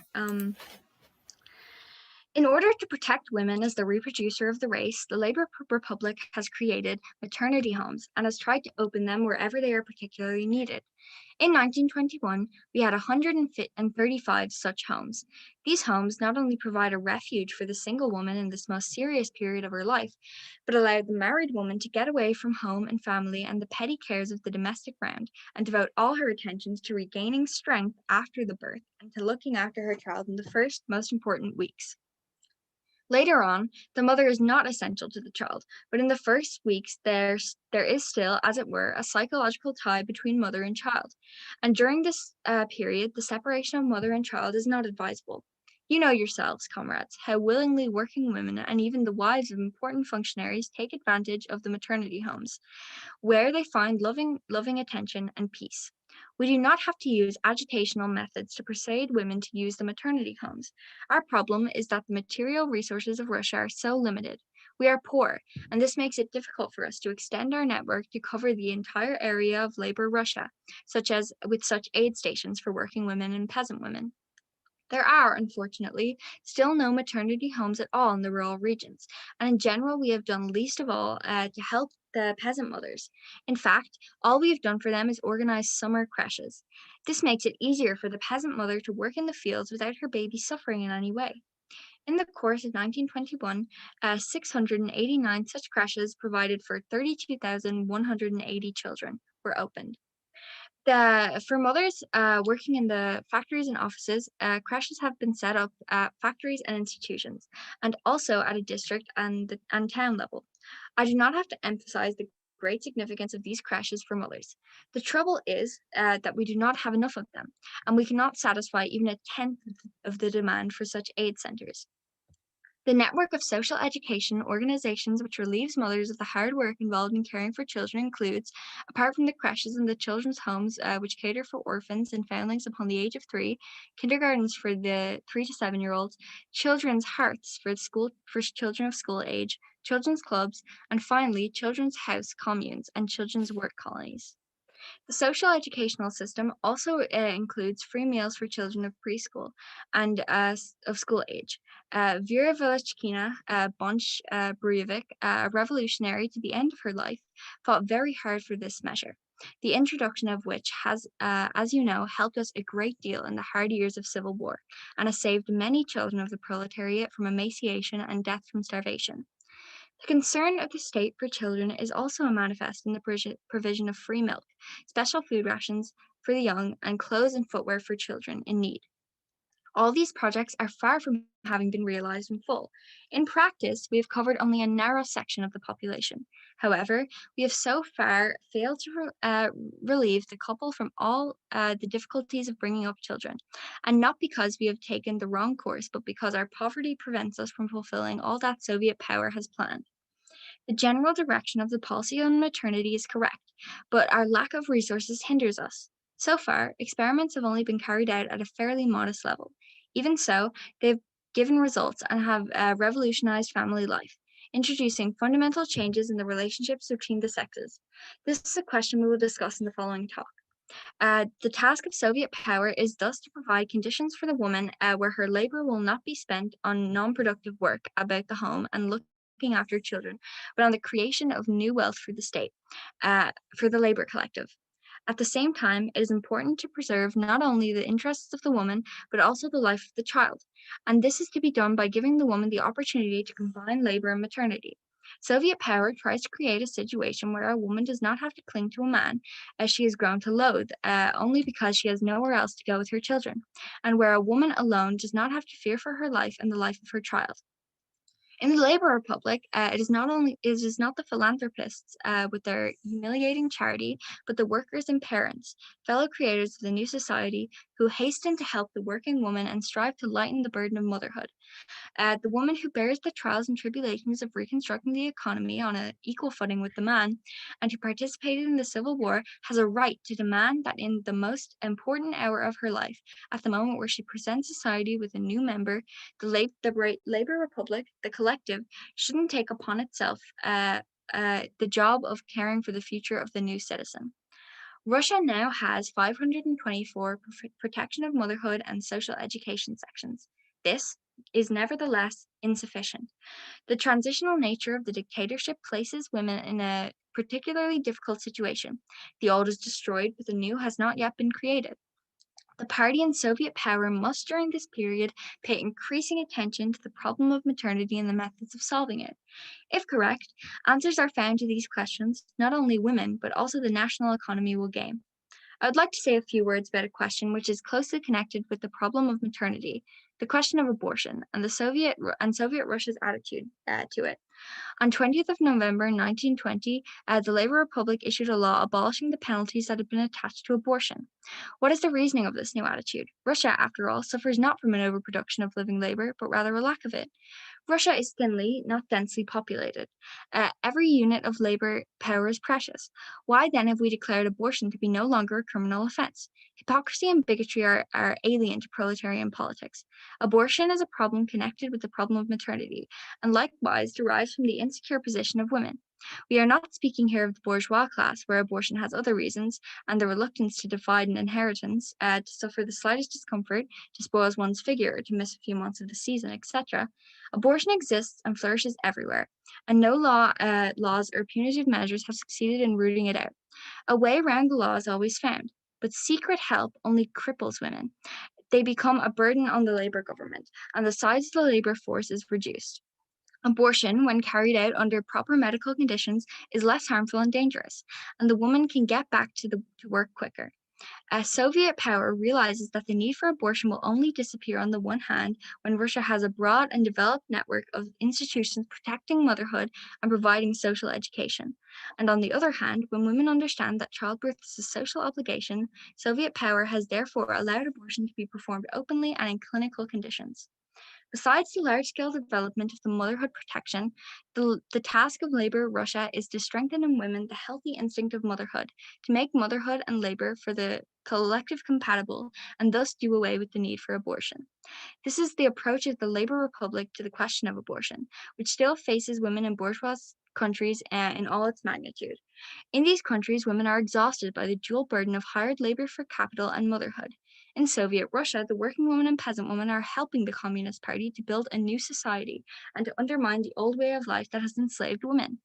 As soon as a woman is viewed as being essentially a labor unit, the key to the solution of complex questions of maternity can be found. In bourgeois society, where housework complements the system of capitalist economy and private property creates a stable basis for the isolated form of the family, there is no way out for the working woman. The emancipation of women can only be completed when a fundamental transformation of living is effected, and lifestyles will change only when the fundamental transformation of all production and the establishment of a communist economy. The revolution is in everyday life is unfolding before our very eyes. In this process, the liberation of women is being introduced into practice. That was a long section. A long but very important one. I think it's a really good way of concluding this live stream with that section. I think the first thing Colin Ty talks a lot about, has a good chunk of that section about abortion, and as we all know, that abortion is extremely important to allowing women to have autonomy over their own bodies. But why is this so important in the legalization of abortion for the true realization of a proper equal society? I mean, I guess it all comes back to Kontai's main point, which is alleviating women of the burden they have in society, and alleviating them of the hardships that come with maternity and motherhood. And part of that is understanding that if a woman, a woman does, have agency over herself, she is not, because, as we were saying, like, colonized view of women can be seen as like kind of dehumanizing, but in this context it's really not dehumanizing at all, and that like she has an understanding that a woman, I don't really know how to place this. I think you know what I mean, that like a woman has agency over herself, and women's liberation, which can only be achieved through communism, means that a woman has agency over herself and liberation of her own body. And it's just really important to have that understanding of abortion. It's interesting as well that like Kollontai, though she is undoubtedly a feminist, makes no reference at all to like the obligations or responsibilities of the father. It's all the mother and the collective. So anything that you might expect to be the father's role in supporting the pregnant woman, or after the pregnancy with the like initial stages of the child, like that's all taken on by the collective. So even in the society that Kollontai is laying out, men by and large don't have to take on the responsibility of raising a child if they don't want to. So it would just be unfair and hypocritical to then say that women, if whatever circumstances they fall pregnant under, have to follow through with that, no matter what, whether they want to or not, whether they're in a position to or not. Yeah, 100%. Like it really is, interesting how I don't think she mentions men, like barely mentions men in this entire text, which I like in a way, because I'm kind of sick of conversations about feminism being centered around men, or conversations about women just being like, men do this, men do that, like, and I think it's important that, Kollontai didn't talk about men. She didn't talk about them because they're not the point of this. Like, and she didn't talk about their feelings. She didn't talk about them, which I just enjoyed in general, because in a she is talking about collectively raising a child, and that does include men, and that does include that, like, once the burden is taken off women, that means men need to be part of the collective too, and men need to be actively helping with the raising of the children of the laborers' republic. Yeah. But no man as an individual is tied to that. Whereas if you Yeah. didn't have abortion, the pregnant woman as an individual has to be. Yeah, of course. Yeah, as you said, like men as. So I'm gonna go on a rant about men, so I'm just not going to.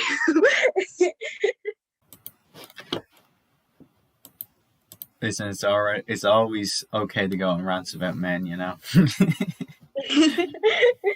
Thank you, Lou.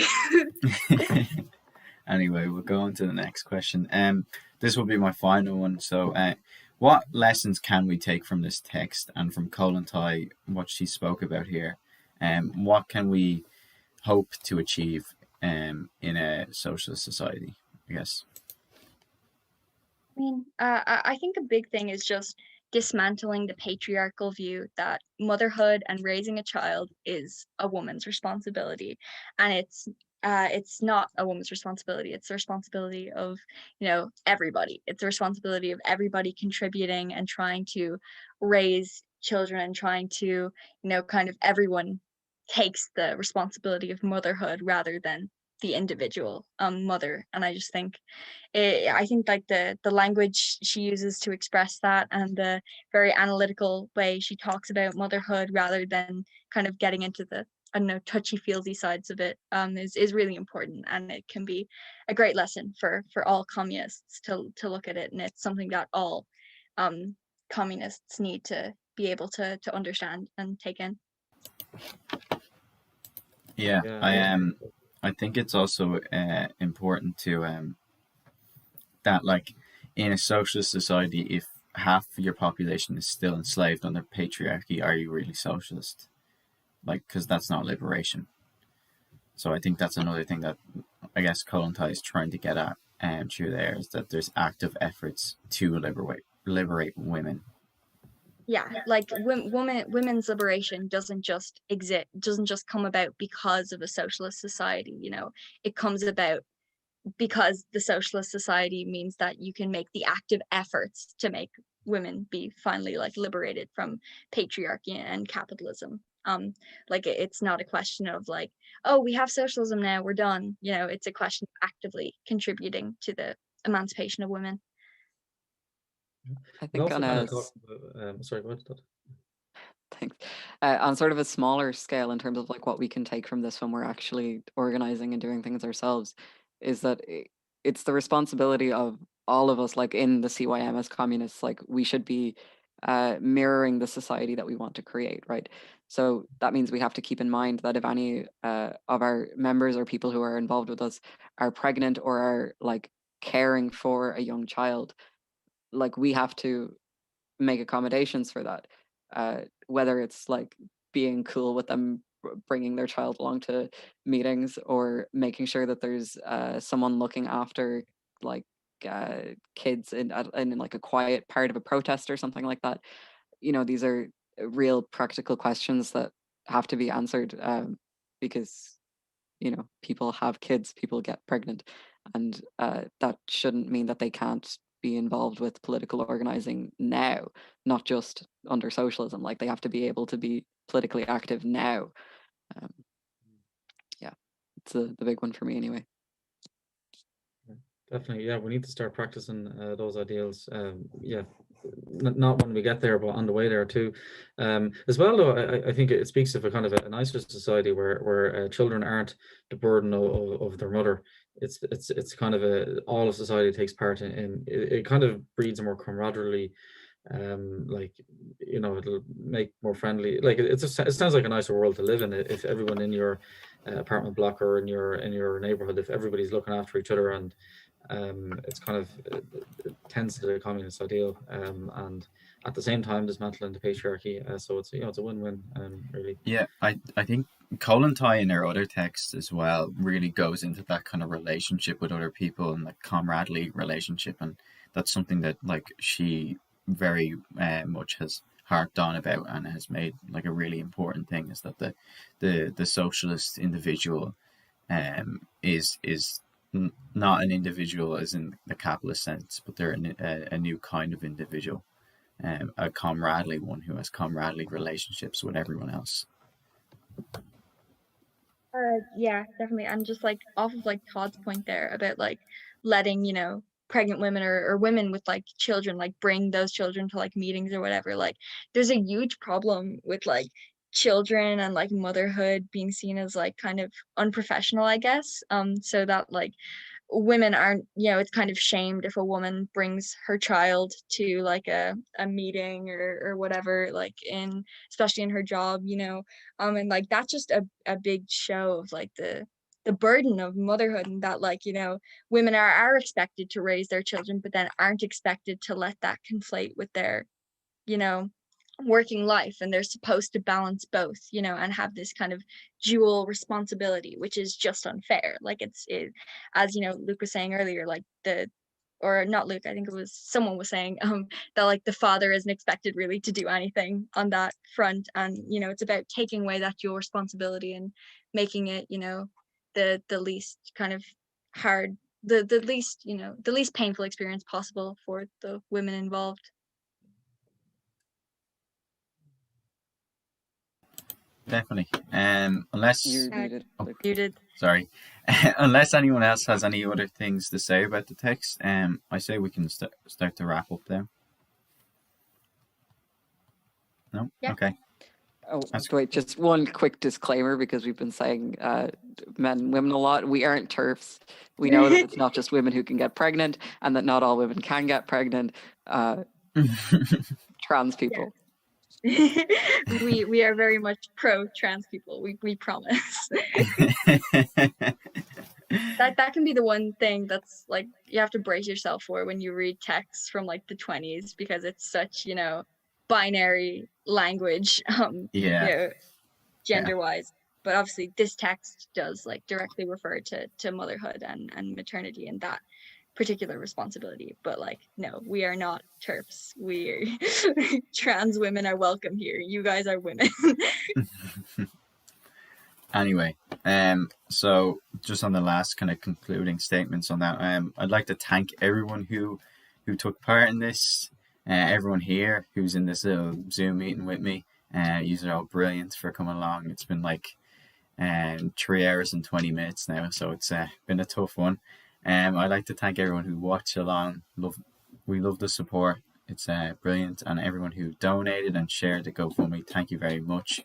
And Gurmatagut, have a good evening. We're at €720. We passed 70%.